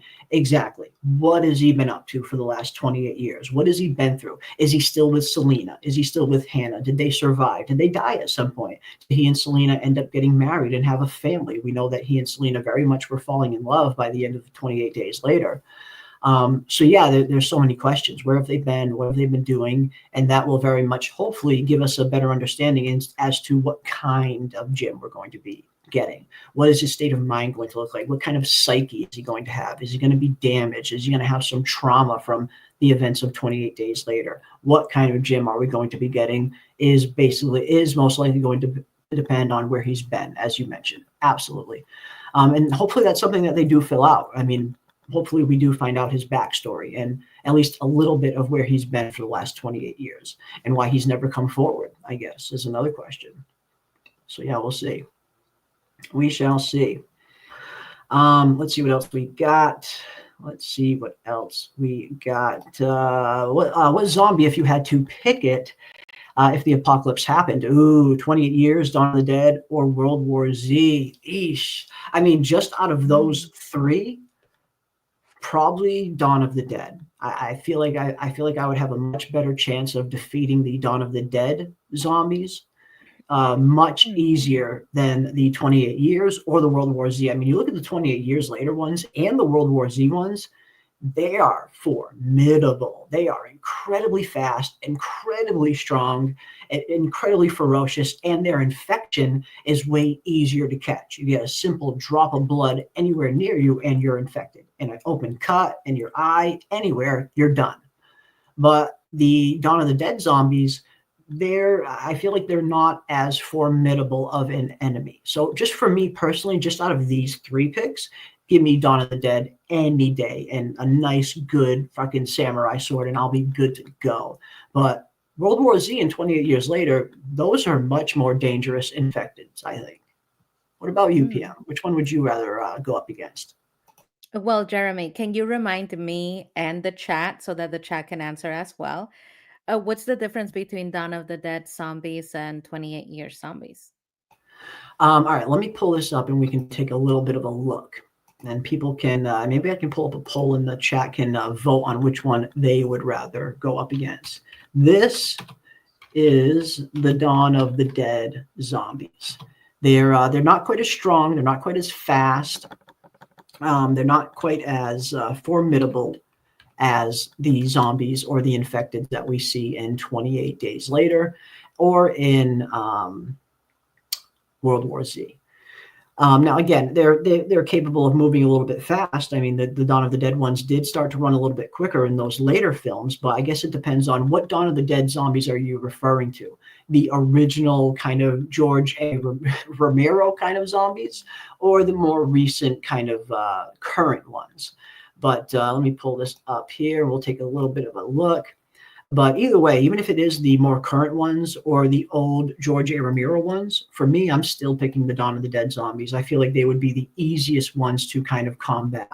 The kind of, the zombies that are kind of just like super slow. They always got their hands out, brains, kind of like stupid zombies. These guys here, I feel like those would be the easiest to fight. They would be the easiest to defend yourself against. As opposed to, again, the rage virus zombies are incredibly formidable, super fast, super strong. And so are the World War Z ones as well. The World War Z ones are arguably the most dangerous in terms of how they act together, a hive mind of sorts, where they'll literally build bridges among each other so they can get over high walls and in places that are usually inaccessible. So the World War Z ones are probably the ones I would want to face the least. Interesting. I mean, I guess I'm going to go with your answer, Jeremy. I would take the Dawn of the Dead zombies. However, wake and bake. I'm not a survivor. There are people who are ready for the apocalypse, right? You have people, I mean, in the real world, the preppers, they are ready for the world to end. They are survivors. They're ready. They will make it through. Jeremy is one of those. He will make it through. And then there's some of us that we kind of have been waiting for the end of the world. So I'm not a survivor. I would take those zombies, but I would probably just go out. I would just go out into the street and be one of the first ones to go. I mean, for my culture, we don't fear death that much. So I'm not a survivor. I wouldn't stick around. Nothing good happens after the apocalypse. No, no, nothing good happens after the apocalypse, especially where humanity is concerned as well. Mm-mm. Yeah, I mean, it's just again the freaking World War Z zombies. They're incredibly dangerous. They're the most dangerous ones. I think a lot of people would succumb to that kind of horde. But yeah, the Dawn of the Dead ones, I think they would be the easiest to fight for sure. Probably be the easiest to fight. But then again, that is the question: which Dawn of the Dead ones, George Romero ones or the Zack Snyders? The Zack Snyder ones, they're a little bit more dangerous. But even the Zack Snyder ones from '04, I would still rather go up against them than anything in 28 Weeks Later or World War Z, for sure, for sure. But yeah, who knows? Yeah, it would turn into the Wrong Turn films. Yeah, it might. It might. I mean, shit. Who knows? Who knows? All right, let's see what else we got. Scrolling up here. Yeah, Army of the Dead, for sure, intelligent, but is that because of the aliens? Yeah, I don't know. I mean, I didn't hate Army of the Dead personally. That recent Zack Snyder zombie film. I didn't love it, but I didn't hate it. I know a lot of people, like at least from a lot of the reviews that I kind of saw, a lot of people really didn't like Army of the Dead. I thought it had some interesting aspects to it. And I guess not everybody likes the smart zombie, the smart infected kind of trope. Not everybody's a big fan of that, which is totally fine. I like it if it's done right. I feel like it needs to be logical. It needs to make sense. There needs to be some kind of evolution kind of aspect that is a result as to why they're all of a sudden smarter. Just having zombies just be super smart out of nowhere with no explanation, that's a little cheesy. And I feel like that's kind of lazy writing in my opinion. But it seems like Danny Boyle here very much thought it out in terms of giving people a real solid explanation based in nature, based in evolution, and based in mutation that could be a real reason why these ones are a little bit smarter, a little bit stronger. But no, I totally understand. Not everybody's a big fan of the whole smart zombie thing. That's cool. And the fact that it takes years, right? I like that they didn't. I mean, we all know that they came out with 28 weeks later, but this is 28 years. So that's more believable. If they're saying this is a mutation, this is over time, their bodies were able to adjust and to find a food source, right? Because that was the issue. We thought after a while we're just going to be okay because eventually they will die off, they will not have a food source, they're weak, right? We see how malnourished they are, but it's more believable that it would take 28 years for them to mutate to be able to coexist with the virus to a point where they can actually use their brain, their mind, and strategize like we see the big alpha infected, which now every time I think about him, I think of him as a father, as we have judged him so harshly. Maybe that's his baby. I really like that theory. It's an interesting one. It is an interesting one, if nothing else. A little tinfoily maybe, but it is an interesting one nonetheless, for sure. For sure. Saul says, the doctor really intrigues me. I feel like he'll have a sort of zoologist approach to the learning about the infected, sort of like chimp scientists. They got in close proximity without getting attacked. Yeah, I cannot wait to learn a little bit more about Ray Fiennes' character, Dr. Kelson. I recently did a video on his character. Once they recently dropped a nice featurette that gives us a lot more information on his character, which definitely led me to some interesting new theories about what kind of role he's going to play in the film overall. And it very much appears like they're setting him up to be the quote unquote mentor figure within Spike's hero's journey. Because the whole idea around the hero's journey, it's a very common story structure that so many films and so many stories follow in one way or another. The hero's journey is one of the most common forms of storytelling. There's many different iterations to it, many different ways you can do it, but the overall fundamentals of the hero's journey tend to have same points throughout. And it looks like we are getting a hero's journey for Spike in this new trilogy. And anytime you have the hero's journey, at the beginning of that journey in Act 1, which I think this first movie is going to be Act 1. I think the second movie will be Act 2, and the third movie will be Act 3. Each one of these films will be a different act in Spike's hero's journey, I think. And in this first one, you get to a point where you meet the mentor figure, the figure that teaches you a little bit more about life, the one that helps you on your journey, gives you the tools and the knowledge that you need to complete your quest. And I very much feel like Ralph Fiennes' character is going to be that quote-unquote mentor figure for Spike in his journey. And I think that's why we're meeting him so early, because you always tend to meet the mentor very early on. And it looks like we are seeing very much a ton of aspects of that in all of these trailers, where every time we see any scene between Spike and Dr. Kelson, it's Dr. Kelson teaching him something, teaching him about life, teaching him about death, teaching him about everything that is going on here, teaching him about nature. So I very much think he's going to be that mentor aspect within Spike's journey. But yes, I cannot wait to learn more about this guy's character. I mean, we finally learned a little bit more about him, because before this featurette came out, I was always wondering, could Dr. Kelson potentially have been a member of Holy Island at some point in the past, but maybe he left at some point because he wanted to go out into the wild and study the rage virus a little bit closer. But it looks like he's been living on his own out there this whole time. He spent the last 28 years just out there on the mainland living on his own, according to him. So yeah, why is that? Why is he living on his own? Why is he not joining any communities? I have to imagine he must know about communities out there. It seems like the Bone Temple and Spike's community probably aren't super far away from each other. And then you have the whole Bone Temple aspect. Why did he build the Bone Temple? Because it looks like this recent featurette does give us more definitive confirmation that he was the one who built the Bone Temple himself. He didn't find it. It wasn't built by infected. It looks like Dr. Kelson built the temple himself. And why? Why is that?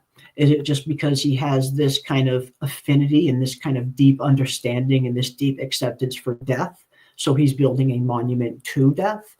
Or is this Bone Temple meant to kind of fill a more strategic role, which some people have been talking about recently, in terms of it potentially being a sign of sorts to try and let people know in the outside world that there is still human life inside the UK. So yeah, let's take a look at this, and we can learn some pretty interesting things about Dr. Kelson's story. And what I really liked about this was that it shows us how he prepares bones to be added to the Bone Temple, which is a very interesting process. I mean, you can't just melt off the human flesh off of a skull easy. It takes a lot of pressure and a lot of heat to do something like that.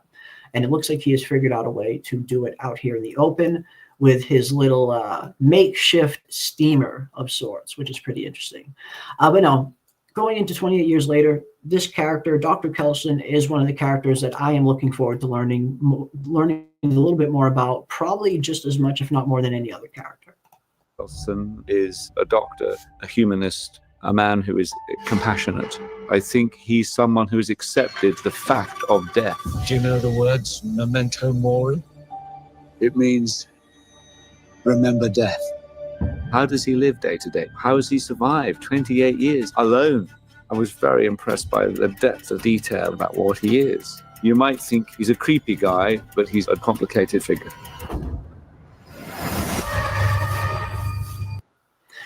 I love that. I mean, I love the way that he's described. Super short, super sweet, doesn't give away a whole lot, but gives you a little bit of an insight as to who this Dr. Kelson character might be. I mean, yes, he might come off a little bit creepy at times, but he really is a much deeper and much complicated individual. And that's what I want to see. I really want to see them kind of peel the layers back on this character of Dr. Kelson. Let's find out who he really is. Let's find out what his motives really are. What does he really believe in? And why is he out here? Why is he out here living on his own? Why is he building this Bone Temple? What is his ultimate purpose? What is he trying to achieve, I guess? And I just love all of this. Again, Ralph Fiennes is one of the best actors that is doing it these days, one of the most phenomenal actors in the world. world.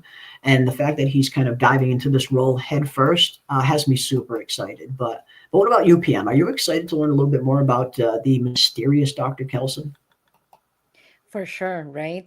One of my favorite roles is that role of the hermit that teaches the person that's going on this journey Yes. about philosophy, the philosophy of life, things that they have learned over time being isolated. And I think that it could be both, right?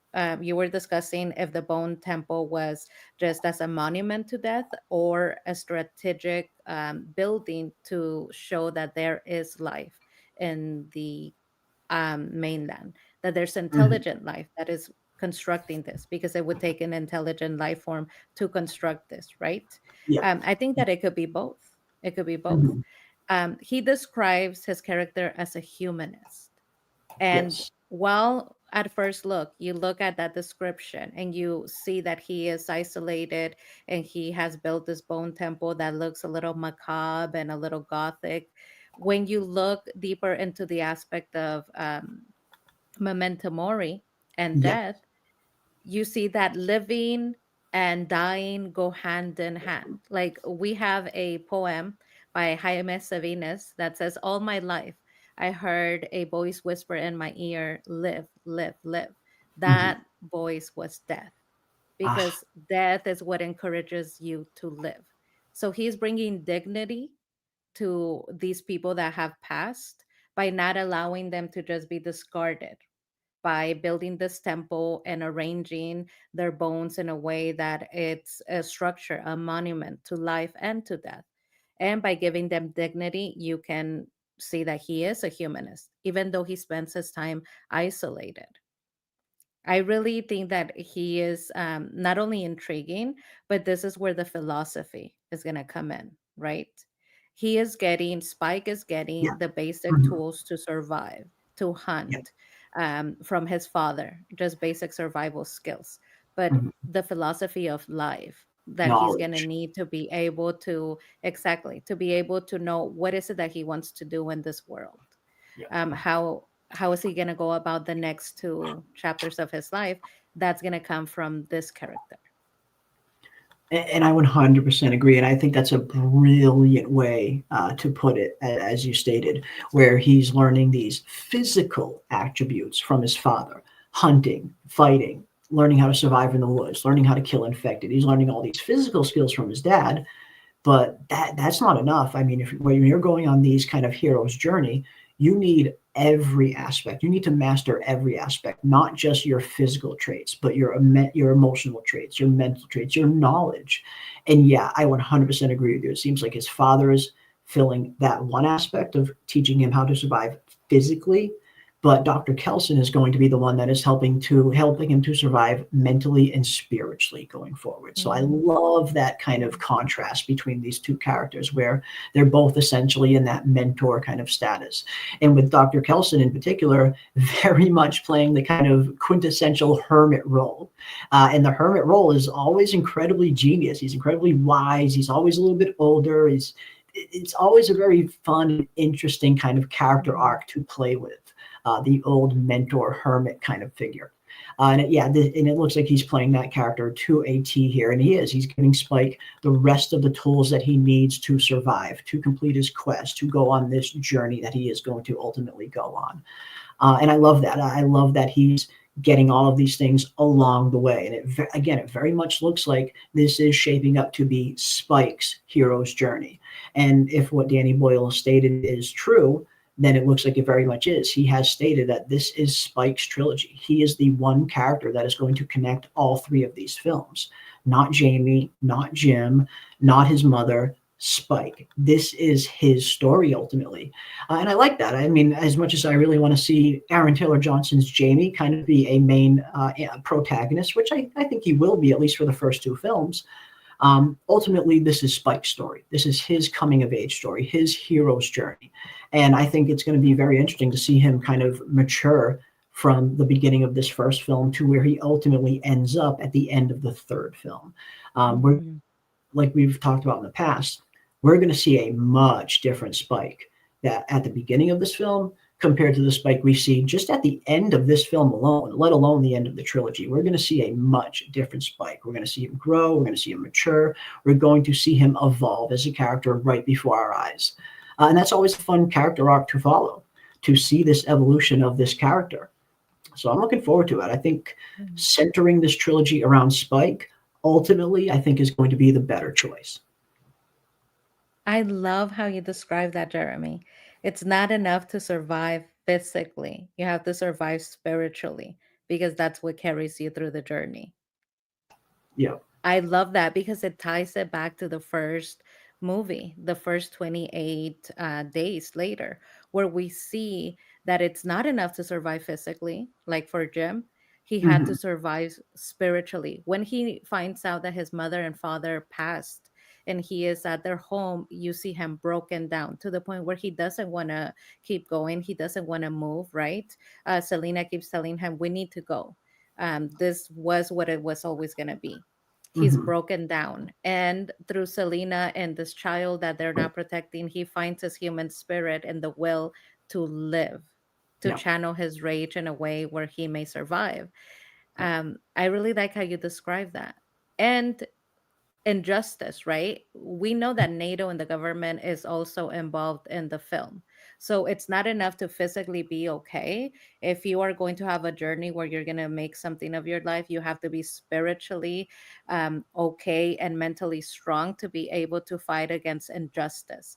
Because if NATO is keeping the people isolated and leaving them to die without assisting them, that is injustice. And you have to have the human spirit to fight against injustice always. Yeah, no, absolutely. You know, and I think it is a very interesting role that Kelson will be playing to kind of teach Spike that more mental and spiritual aspect that he is going to need to fully mature and fully triumph at the end of the day. Because like you said, you need more than just physical strength. Physical strength will only get you so far on a hero's journey. You have to be mentally and spiritually prepared as well. So no, you make a very good point, for sure. Did y'all see the TV spot where Jimmy's dad, puts the cross in his hand and tells him to have faith? Yes, we actually were just taking a look at that a minute ago. I'll pull it back up for anybody who maybe wasn't here a few minutes ago when we took a look at it. Yes, I thought it was interesting. I mean, it's nice that it kind of confirms some of the theories that a lot of us have had about who Jimmy is and if he's connected to this priest or whatever. But yes, I did recently see that, and we will play it here for anybody who hasn't seen it recently. They have recently come out with a new kind of promo. It's not really a full new trailer, but it's an interesting promo for the upcoming 28 years later. But it does show some new, never before seen scenes. So yeah, let's check it out.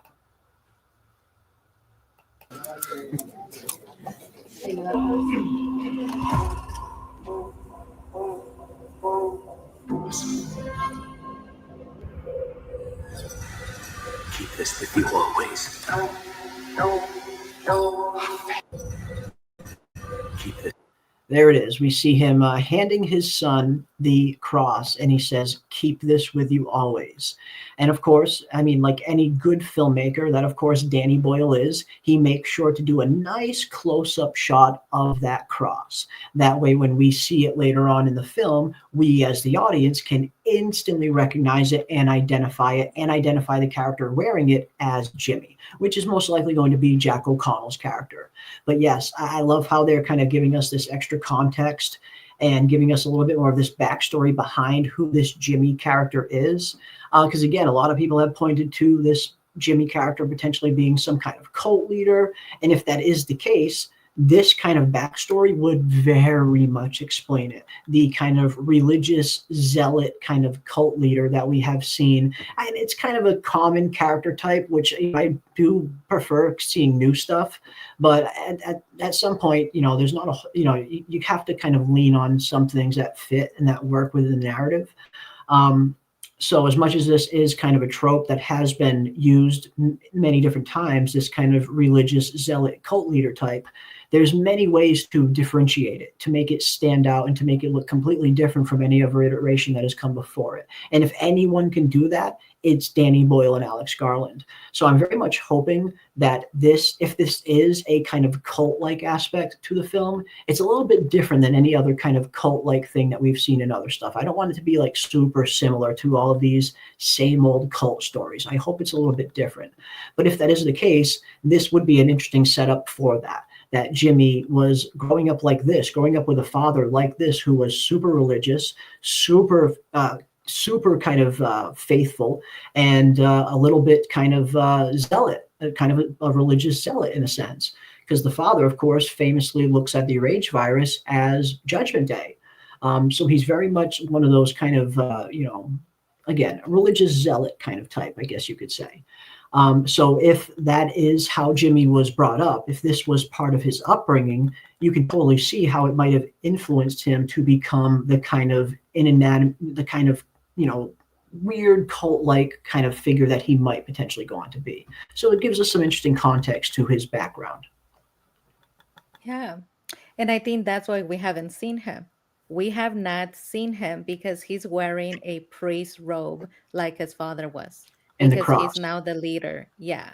So he's dressed in a full priest robe, probably. And so if we were to see him, it would give it away instantly that this is his role, right? It very much looks like his father is telling him to carry on the torch and to lead the people. As we know, it's a quote from Revelations that they tag on the wall. And through Revelations, the people still need leading according to the Bible. It's not just, leaving them to die and waiting for Jesus. It's this, they still need a leader. They still need leading. There's still a process to it. So it makes me think that's why we haven't seen him, because he's the new priest. Yeah. Yeah, I think it would make sense. And like you said, I mean, that's why they can't show him. I guess it's just too much of a spoiler if they show that imagery of Jack O'Connell's character showing up in priest robes and wearing this cross. It just gives too much away, I guess. So maybe that's why we're not seeing him. I think that's a very good idea. I think that's probably likely. Yeah. And yeah, religion is definitely going to be a major theme in this trilogy. Absolutely. I feel like they're hitting us in the face with it, really. It's all over the place from the community itself. Holy Island, which of course is Lindisfarne, a very famous island in England, which has hugely religious ties to it. From that to, of course, as you just mentioned, the quote of the book of Revelations on the side of the wall, "Behold, he is coming with the clouds." Very famous passage from the book of Revelations that refers to the second coming of Jesus Christ. And of course, here with the priest and the beginning and the cross, there is a religious undertone to so much that is going on with this film. So yeah, I 100% agree with you. Religion is definitely going to play a very big part in this film. If it's not a kind of religious cult-like mentality that is going on, it's going to be some other aspect. But religion is going to play a huge part in this film. I mean, again, they're hitting us over the head with it practically, really, in all of these trailers. It's going to be big. It's going to be a big part of the film for sure. We got Michael DJ, who has just gifted a membership to the channel. Thank you so much, Michael, for the gift of the 1 membership. Very much appreciate that, my friend. Thank you, thank you, thank you. And it looks like Ghost MKC is the recipient of the membership. Welcome, Ghost MKC. Good to have you here, my friend. And of course, for all of the members, we have custom 28 years later emojis that you guys can use at your leisure whenever you like, along with tons of other new ones. So thank you. Thank you so much, Michael, for not only being a member, but for the gift of the other membership as well. I very much appreciate you, my friend. And you know what that means? I owe you a whoa. Whoa! Thank you very much, my friend. I very much appreciate the support. Very much appreciate it. Indeed. Indeed. Let's see. Yeah, my kids would definitely be a liability. I feel like most kids would be, honestly, like at least younger kids. I mean, it's going to be a hindrance. It's going to be tough to have to protect a child in an environment like this. It's going to make surviving so much harder as opposed to just worrying about yourself. I mean, that's a given. So I think every child would be a liability in a state like this, not just yours. Wake and bake. That'd be tough. It would be very tough. World War Z and 28 Days, Zombies Move Fast, I Will Not Survive. Yeah, those are the two I would not want to go up against. I would definitely be picking the Dawn of the Dead zombies. Maybe even they're just less dangerous, especially with the infection aspect as well. With the infection aspect of the World War Z and 28 Days Later, all it takes is a little drop of blood, a tiny bite, anything, and you're just completely screwed. When it comes to the Dawn of the Dead zombies, you kind of have to get bit, and it's a lot easier to dodge a bite than it is to dodge fucking blood just flying into the air and hitting you in the eye. So yeah, they're a lot more dangerous. They are a lot more dangerous for sure. All right, let's see what else we got. All right, here we go. Let's see. How much you want to bet that Jamie sacrifices himself to save his wife and his kid? Now, I think that this actually might happen, but I don't think it's going to happen in the first film. And this is one of the kind of downsides of them announcing that they filmed the first two films back to back the way they did. It kind of gives some things away where you kind of know who's going to be in the first and who's going to be in the second film. But as you have mentioned recently, PM, just because some of these actors are guaranteed to be in the second film doesn't necessarily mean they're going to be alive in the current timeline. There are things like flashbacks and dream sequences and a whole different slew of ways that dead characters can appear in later films. But yes, when it comes to Jamie, I don't think Jamie's going to survive the trilogy. I think he's going to be in this first film, and I think he's going to die in the second film. I very much see Jamie dying, and I think it'll probably be in a manner like that, where he dies maybe sacrificing himself to protect his family. But what about you, PM? And let me know what you guys think in the chat as well. Do you guys think Jamie is going to survive this entire trilogy? What do you think? Alfie, I tend to agree with Jeremy. When it comes to the hero's journey, we all know that a great sacrifice is involved. No hero's journey is complete without a great sacrifice. And so losing his father and mother, if not just one of them, would be the hero sacrifice, right? You must suffer to become. So I tend to agree. I don't think that he's going to make it. And it's a worthy death, right? It's a worthy way of dying. And it brings us back to what Dr. Kelson was saying. There are multiple ways to die. Some are better than others. Yeah. And maybe he's telling Spike that to bring him comfort as to how his father went out, right? You can die because of many things, but sacrificing yourself to protect your family, that is indeed a worthy death. It is. No, it is. I 100% agree. Yeah, I mean, is there a more honorable death than that? I can't really think of a better way to go. If I was going to die in a setting like this, I would very much want it to be me dying to protect my loved ones, to protect my family, the people I care about most. That is a very worthy death. That is a death that I think any father or any parent in general would welcome in a heartbeat if it means you're saving your loved ones. Absolutely. So no, I do think this is probably going to be where Jamie's story goes. I don't see him surviving the whole trilogy. Again, looks like he's going to be in these first two films, but I wouldn't be surprised if he does die in the second film, maybe in a manner like this. Absolutely, I could see that happening for sure. But let me know what you guys think in the chat as well. Do you guys think Jamie's going to last? Will he survive all three of these films? Will he survive the entire trilogy? Will he die in the second film? Will he die in the third film? What exactly do you guys think? And thank you so much, Wake and Bake. Very much appreciate that, my friend. This was fun and intriguing. You, sir, get a sub. Very much appreciate that. Everybody, of course, is welcome here. We love diving into this film. We love diving into all the shows and films that we talk about here on the channel. PM and I usually go live every Friday and every Sunday night. Right now, of course, we're talking a ton of 28 Years Later because that is next in line, that is coming out. We've got tons of other shows and films that we'll be talking about here on the channel over the next few weeks and months. Alien Earth, of course, is going to be another show that we'll be covering here. So thank you. We very much appreciate that. That is very much appreciated. We love the company, don't we? We love the company. Thank you. Absolutely. Love it. Love it. Love it. Yes, Tully appears to be taking the mentor role for Spike. Yeah, it looks like it. Looks like he's going to be that mentor kind of aspect for sure. For sure. But if you took 28 years later, where are the other surrounding countries, yes, or USA to come to help, or is it just too big of a risk, or is every man for themselves? That's the question that we definitely need to kind of get answered a little bit in this trilogy. And I love the little rage leaks file that have been that people have been talking about lately. When the second trailer first came out, we actually were lucky enough to solve the hidden box cipher that was in the trailer that gave you the password Memento Mori that accesses that site, which was super interesting. I love when films go the extra mile and add little hidden clues and little hidden ciphers for the fans to kind of find and translate in trailers that lead to some more information that isn't in the trailers. I love when films go the extra mile and add that extra little bit of marketing. It's just super genius. The marketing team around this film as a whole, they really have earned their freaking paycheck 10 times over.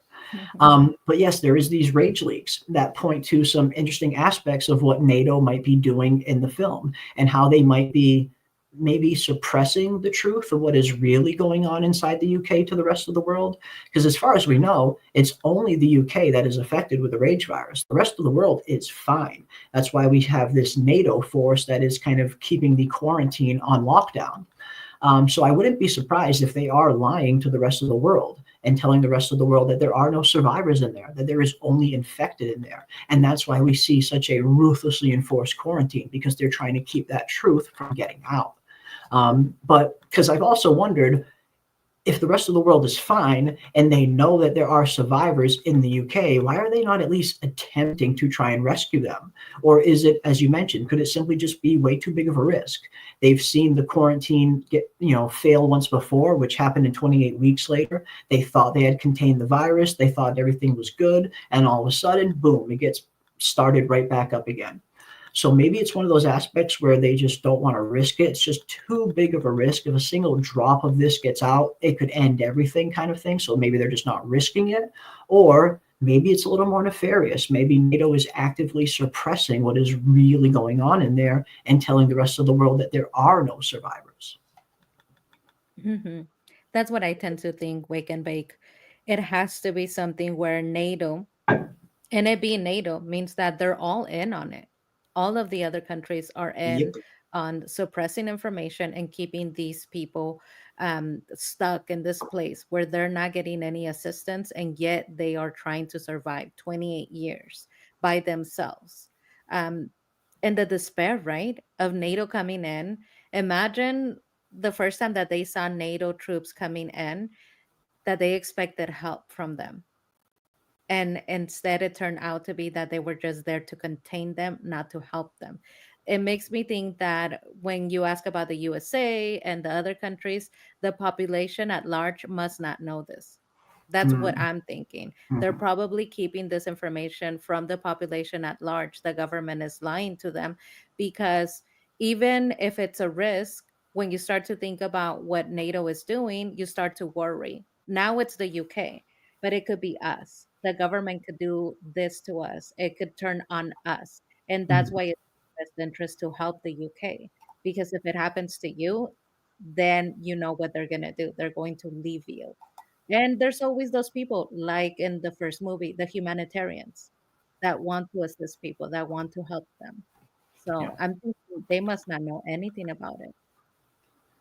I tend to think that might be the case. I'm leaning a little bit more towards that aisle, especially like after you and I kind of really dove in and dissected those Rage League files a little bit deeper. Yeah, I agree with you. I agree with you. I think you're 100% right. I think it's more along the lines of NATO is suppressing the truth to the rest of the world. And again, I wouldn't be surprised if that ends up becoming part of Spike's journey, part of Spike's mission to expose NATO to the rest of the world that they are lying, that there is in fact survivors in there that they have left just to fend for themselves. Because I have to imagine if the rest of the world knew that there were people, living people in there that have been there for the last 28 years, I have to imagine there would be uproars all over the planet of people demanding that you try and rescue these people. humanitarian efforts, activists, whatever you want to call them. Like there would be a huge movement out there of people that would not just be okay with writing these people off for dead. So yeah, I mean, I think it just makes more sense that NATO, I think from a NATO standpoint, it would be a lot easier to just tell the rest of the world they're all dead. It's just easier, just way easier, just from a strategic standpoint. It's just an easier choice. So no, I agree with you. I very much think that's where it's going. Absolutely. It brings up a good question, Jeremy. Mm. If the rest of the world is okay, we know that in 28 years later, the creator was talking about how he made sure that everything that we see within the mainland or this community matches 28 years of vintage, right? Aesthetic, Yes. that it's something that existed before the world stopped. Yeah. But that's only applying to the people that are in this zone, in the infected zone. So does that mean that the world at large, the other countries, have technologically been able to advance these 28 years? They have the same technology that we do? Because if they do, then that makes me think it's easy for people, if they have the technology, to try to get information out from NATO with the Mm. drone, or like if they have access to computers, if they Yeah. have access to, hacking the government.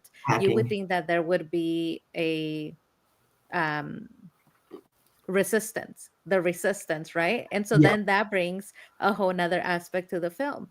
That brings, maybe possibly there is the resistance because of the rage files. It makes me think we might be looking at an aspect where there is a whole nother group of people that are trying to assist them. Yeah, I think there would have to be, right? There would have to be some kind of group, some kind of resistance out there that would just not be down for this, that would not be okay with just writing off who knows how many humans to die in this rage infected world.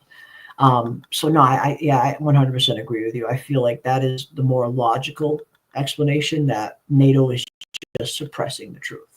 And again, those rage leaks in particular even almost pointed to certain people working within NATO that were trying to get the truth out themselves, is what it was kind of hinting at in some of those rage leaks. So it seems like there's even a small faction within NATO that isn't okay with this, that isn't okay with just writing all these people off, that wants to get the truth out to people. But yeah, again, so many interesting aspects to this film. And this is why I love Danny Boyle and Alex Garland teaming up together again. And this is why I love that Alex Garland has written all three of these movies himself. I wish Danny Boyle was directing all three. I definitely wish we were not getting a different director for the second film. But knowing that Alex Garland wrote all of these gives me a little bit more faith. But yeah, I mean, seeing these two come back together and knowing how much they love this world, they love this franchise, they're super invested in it. And not only that, they know what this franchise means to the fans. They know how important 28 Days Later has been to fans for going on 30 years almost now. It's hugely popular still to this day. And we hear Danny Boyle talk about it in interviews all the time, where 5, 10, 15 years later, people are still showing screenings of 28 Days Later and getting super excited when they're watching it, like the film just came out. This is a film that has stood the test of time. And not many horror films stand the test of time like this and just continue to age like fine wine. And 28 Days Later very much has done that. So I love it. I love that Danny Boyle seems very much excited. And it seems like he's not just putting forth your average run-of-the-mill infected/zombie film. He's finding more real and intriguing human elements to inject into this narrative. So it's not just your boring infected zombie hunt. There is much more going on here. There's a much more sophisticated storyline going on here. It's much more geared towards the human element. And I know Danny Boyle is very much a character and an actor-centric kind of director. He very much likes to prioritize his actors and the characters and setting them up, as opposed to only focusing on the conflict that they're involved in. And I love that kind of filmmaking. I love that style of filmmaking. I feel like it's much more conducive to a better story when you're focusing a little bit more on characters and not just the overall problem of the film. Again, I think it's very much being set up to be a winning combination for this film and for the entire trilogy. Looks like it's going to be absolutely insane, guys. Absolutely insane. And as we look now, again, we are just 1 week away now.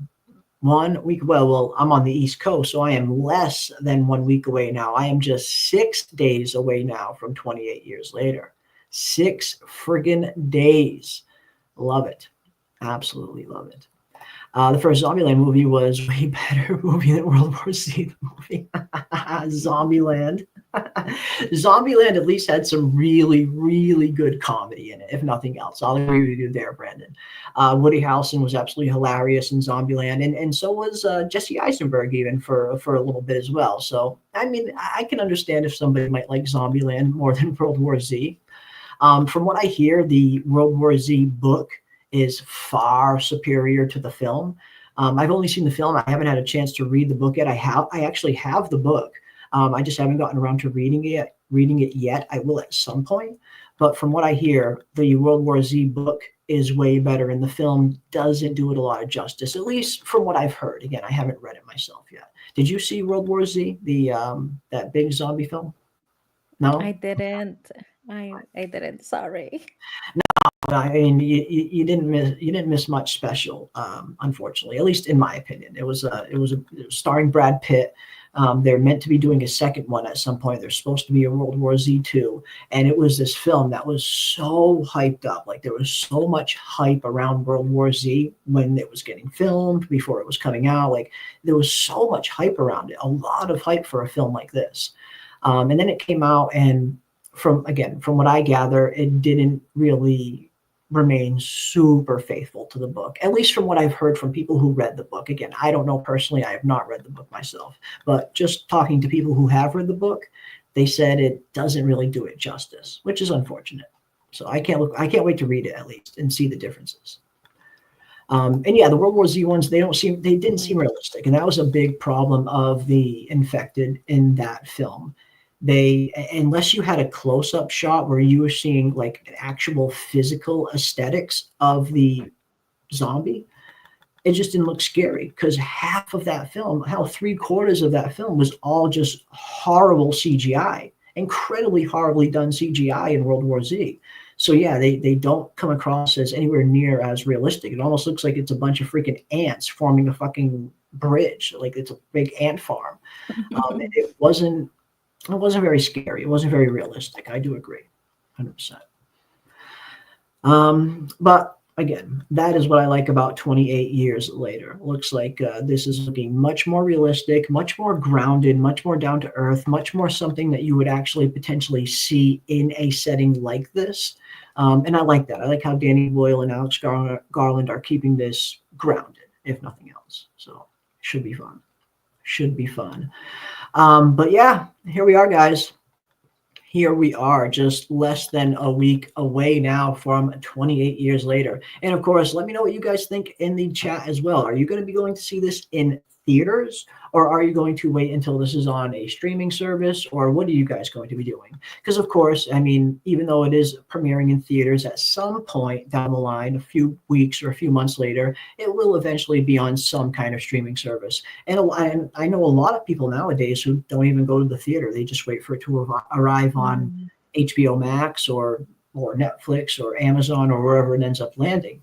But for me, I am definitely going to the theater to see this one. I feel like this is one of those films that you really, really, really need to see it in theater, especially with the beautiful widescreen 2:6:7 format that they filmed it in. It's going to be much more conducive to watch this on the big screen in that big, beautiful widescreen format that they filmed it in. So I will definitely be going to theaters. What about you? Oh, for sure. Oh, for sure. Yeah. I'm going to try to convince my friend Joritzi, which she will not need that much convincing. Yeah, She she does likes like comic zombies. books and Yeah. zombies. So I'm Awesome. going to try to convince her to go watch it with me. But yeah, I mean, you have to, right? The cinematography, it's Yeah. just so beautiful. You have to, yeah. You got to, right? I mean, yeah, this is just one of those films that you got to see in theater, especially when you talk about the cinematography. We got some beautiful shots in the recent kind of behind the scenes feature We got some beautiful shots like this of Jamie running, racing down to try and probably stop his son from leaving. We see him racing out into the water in some of the trailers. This looks like it takes place right before that as he's running to the gate. I love these overhead, zoomed out, widescreen landscape shots that we have been getting. We get tons of these, and they always look so well. This is what the widescreen format was made for, to showcase these large, widescreen landscape shots that really just create this super vast feeling. And Danny Boyle talks about how he likes this format because it creates a sense of isolation almost within the character. And it does. I mean, you see how small the character is compared to the world and nature around them. It does create that sense of isolation in a sense. So if he was going for that feeling, he very much captured it, very much nailed it. Love the cinematography. I love the color grading. The color grading on this film looks so good. Grass actually looks like grass. Clothes actually looks like clothes. People actually look like freaking people. I cannot count how many times I have seen films come out nowadays where the color grading is just so fucking shit. It is so off. The color grading is just super bad, and I always end up having to fix the saturation myself when I'm editing it for videos just to make it look a little bit better, because there are just so many post-productions that do not pay proper attention to good color grading. And 28 years later has definitely done it. I mean, look at the contrast. Look at how the colors pop between the contrast between the bone temple and the grass. Like, it's super, super prevalent. And I love that sense of contrast, that sense of depth that a good color grading can give you in a film like this. So I can't wait. I mean, there's no chance I am not seeing this film in theaters. I feel like this is one of those films that was built to see in theaters. And I feel like you're probably not going to be getting the full experience unless you go to a theater. So yeah, I very much am going to be going right on the day that it comes out on June 20th. I am checking it out for sure. Yeah, so true. I hate shit coloring on movies. I hate it. It's a big pet peeve of mine. And I don't, maybe it's not something that everybody notices. Once you start doing a lot of YouTube videos and you start kind of dissecting these things frame by frame a little bit more, I guess you just kind of tend to notice these things a little bit more, I guess. But I know it's not something everybody pays attention to, which is totally fine. Maybe it's a little bit of a nitpick on my end. I'm totally fine admitting that. But yeah, something about bad color grading in films and series really, really gets me. And that really stood out really bad in House of the Dragon season 2. They had some just absolutely horrific, horrible scenes where the color grading was just so bad. It looked like they just slapped a gray filter overtone over the whole thing. It looked horrible. But this looks so great. It looks super clear, super crisp. This kind of cinematography reminds me a little bit of how good the cinematography was in Severance in the few episodes that they have outside of The Office. How good was that cinematography, no? Beautiful, beautiful, very aesthetically pleasing. I love the gothic aesthetic of this film, the 28 years. We get that shot of the temple on fire. And I don't think it's necessarily on fire because it looks like strategic sort of shape. Maybe it's like the Eiffel Tower, where at nighttime he lights it up so that it could be seen better. But Maybe. the gothic aesthetic, right, of it is just so beautiful. And it reminds me of like Game of Thrones. When I was watching Game of Thrones, a lot of it was so dark that I was like, I can't see what's going on. I would try to like get close to it because it's so dark. So it's not I even just the know. filters. Sometimes it's just like pitch black. You don't know what you're looking at. It was bad. I mean, the final season of Game of Thrones was really bad at times in terms of their lighting issues, especially in the Long Night episode.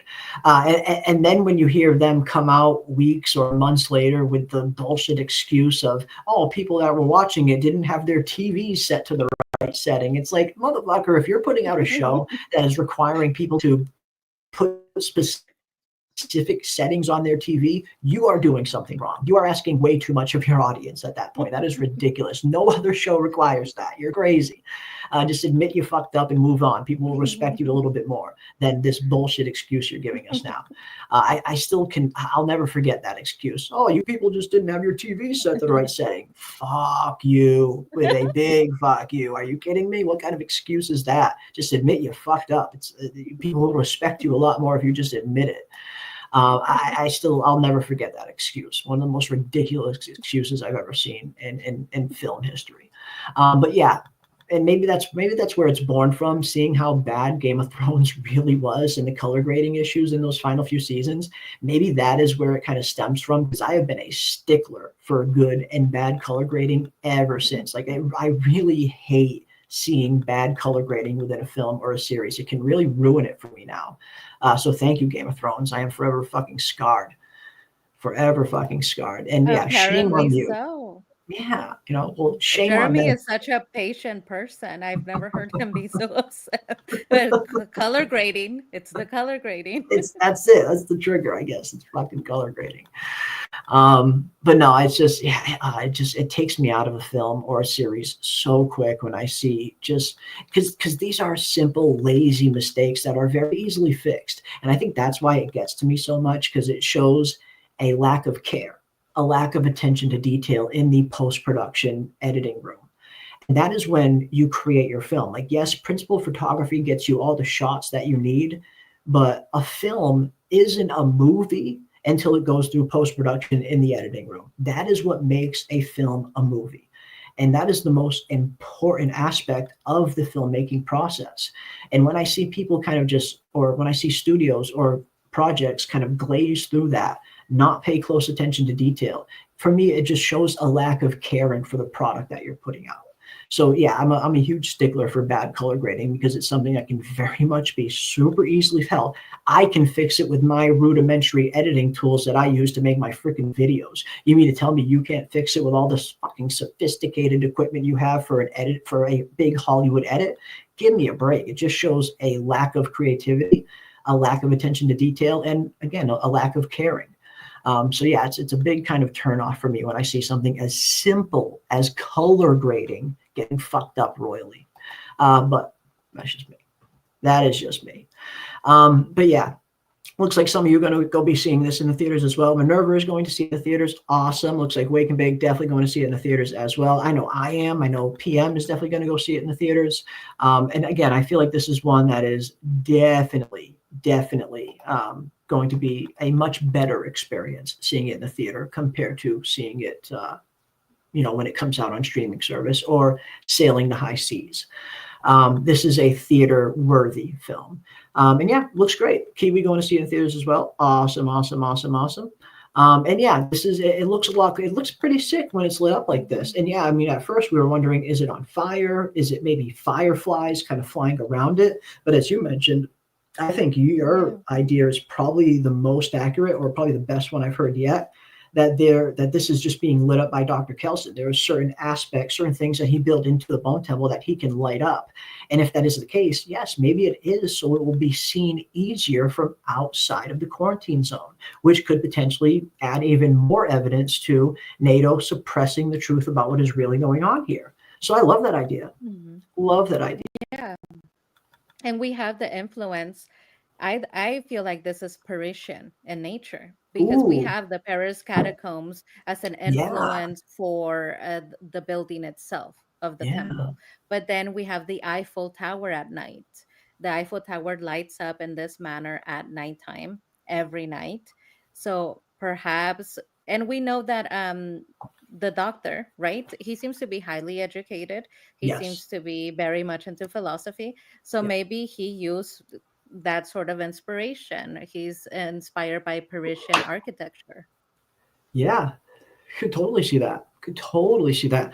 And maybe even the catacombs themselves are what influenced him to build the bone temple in the first place. I remember you were the first one I had seen bringing up the similarities between the bone temple and the catacombs, how it might not be this kind of scary, weird structure dedicated to death, but actually one that is honoring death and respecting death. And I think that could very much be the case. I love the kind of correlation there that you brought up between this and the Catacombs. Super similar there. So no, I think that could very much be a possibility where it is a design choice, aesthetically, and it is very aesthetically pleasing to the eye, if nothing else. Very much like the Eiffel Tower is as well. When it's lit up at night, it looks beautiful when it's lit up at night, the Eiffel Tower. So yeah, could definitely see that being the case. But yeah, here we go, guys. Laura says, I rewatched 28 Days Later already, but still need to rewatch 28 Weeks Later. I don't recall ever seeing it. Yeah, 28 Weeks Later and 28 Days Later, from what I've heard, they have recently been added to some of the streaming services like Tubi. 28 Weeks has been on there for a while, but 28 Days Later hasn't been available because recently, not long ago, 28 Days Later recently reverted, the rights to the film reverted back to the original owner, I guess, and they pulled it off every streaming service, I guess. But now it is back on some select streaming services from what I'm hearing, and I think Tubi is one of them. So if you guys haven't seen them or you want to catch up on them, check them out. Tubi is a free streaming service. It's free for anybody. It comes with most cable packages built in, but even if you have to download the Tubi app, it's free from what I hear.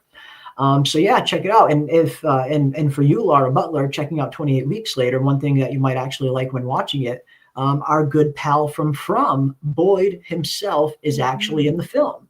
Harold Perrineau, who plays our big hero in From, Boyd Stevens. He is in 28 Weeks Later. He has a pretty decent role in 28 Weeks Later as well. He plays a helicopter pilot. So if you are a From fan, you'll probably see some familiar faces in 28 Weeks Later as well. So enjoy.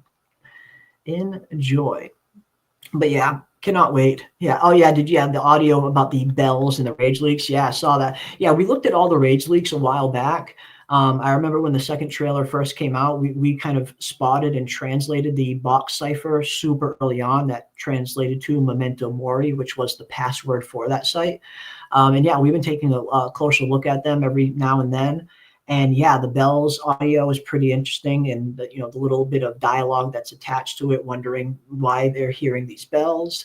But those soul rage leaks in particular, they're very much seem to be pointing to what we were talking about earlier, that NATO seems to be suppressing the truth about what is really happening inside the quarantine zone. So yeah, check out the rage leaks if you guys haven't already. PM and I are going to be doing a much more extensive breakdown on the rage leaks pretty soon, so definitely be on the lookout for that as well. But here we are, guys.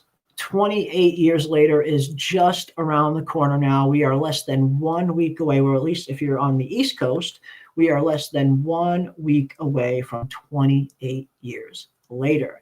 And we are going to find out everything that we have been wanting to find out for the last 20 plus years as to what is going on. I imagine we're probably not going to find out too much about Jim in this first film. It looks like they're saving Jim for the second and third film. But do you think Jim was an advanced infected?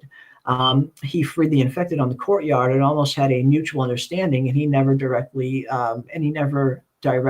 yeah, I mean, it was pretty weird the way that he frees the first infected in the first film, how he kind of shoots the chain, and they almost look at each other there for a minute and kind of go off on their separate ways and finish their missions. There's been a lot of interesting theories built from that scene in and of itself, of there being some kind of connection there. I don't know personally, but I mean, I think it's going to be interesting to see what kind of Jim we're going to get. I'm not so sure if he's going to be an advanced infected. I'm very much expecting to see Jim be regular and human when he shows back up. But who knows, really, at this point, right? I mean, it's been 28 years that Jim has potentially been living Lord knows where. Who knows what happened to him? Who knows what he's been through? Who knows what kind of Jim we are going to see ultimately, physically and mentally as well. So at this point, I feel like any guess is as good as any guess, really, because we have no information on what kind of Jim we're going to be getting. But I certainly can't wait to see which Jim we do get. And I think whatever they have in store for us, it's going to be pretty interesting.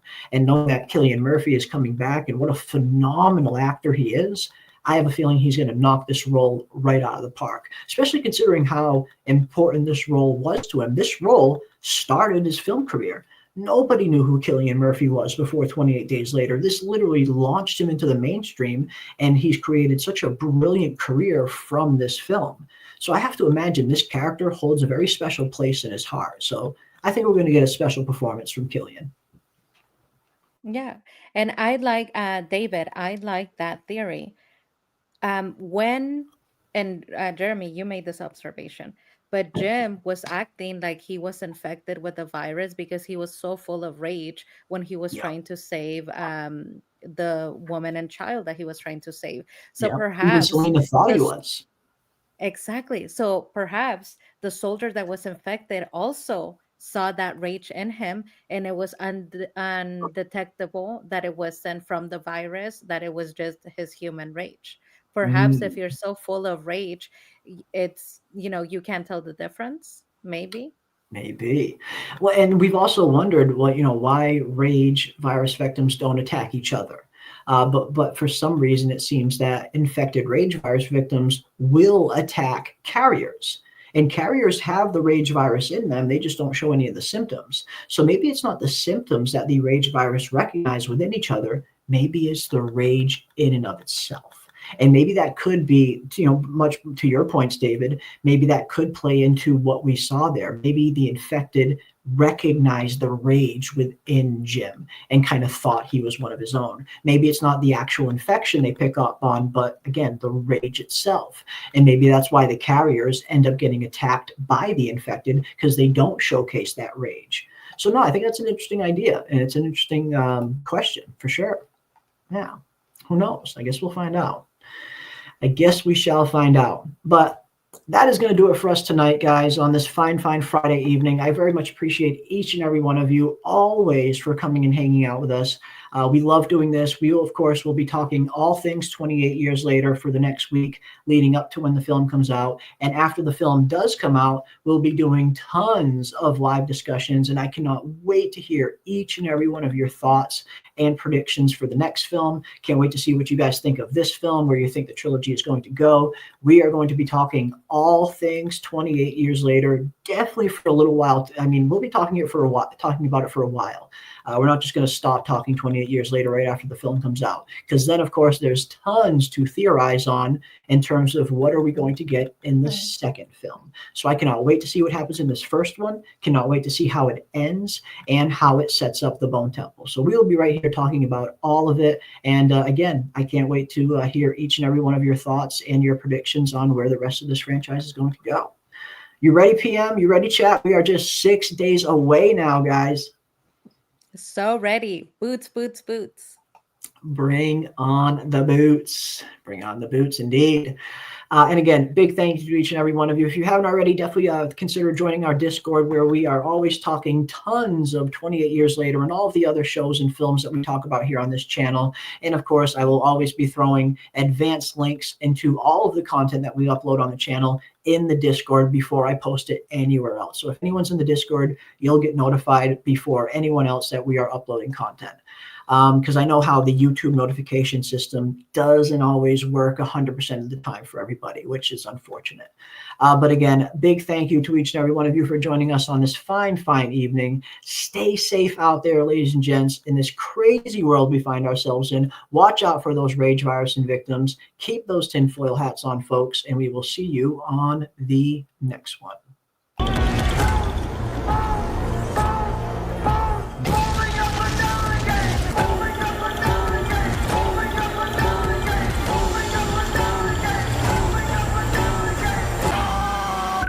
There's no discharge in the war. The infection takes away their minds. It's got no mind, it's got no soul. Kill it. There are many kinds of death. Some are better than others.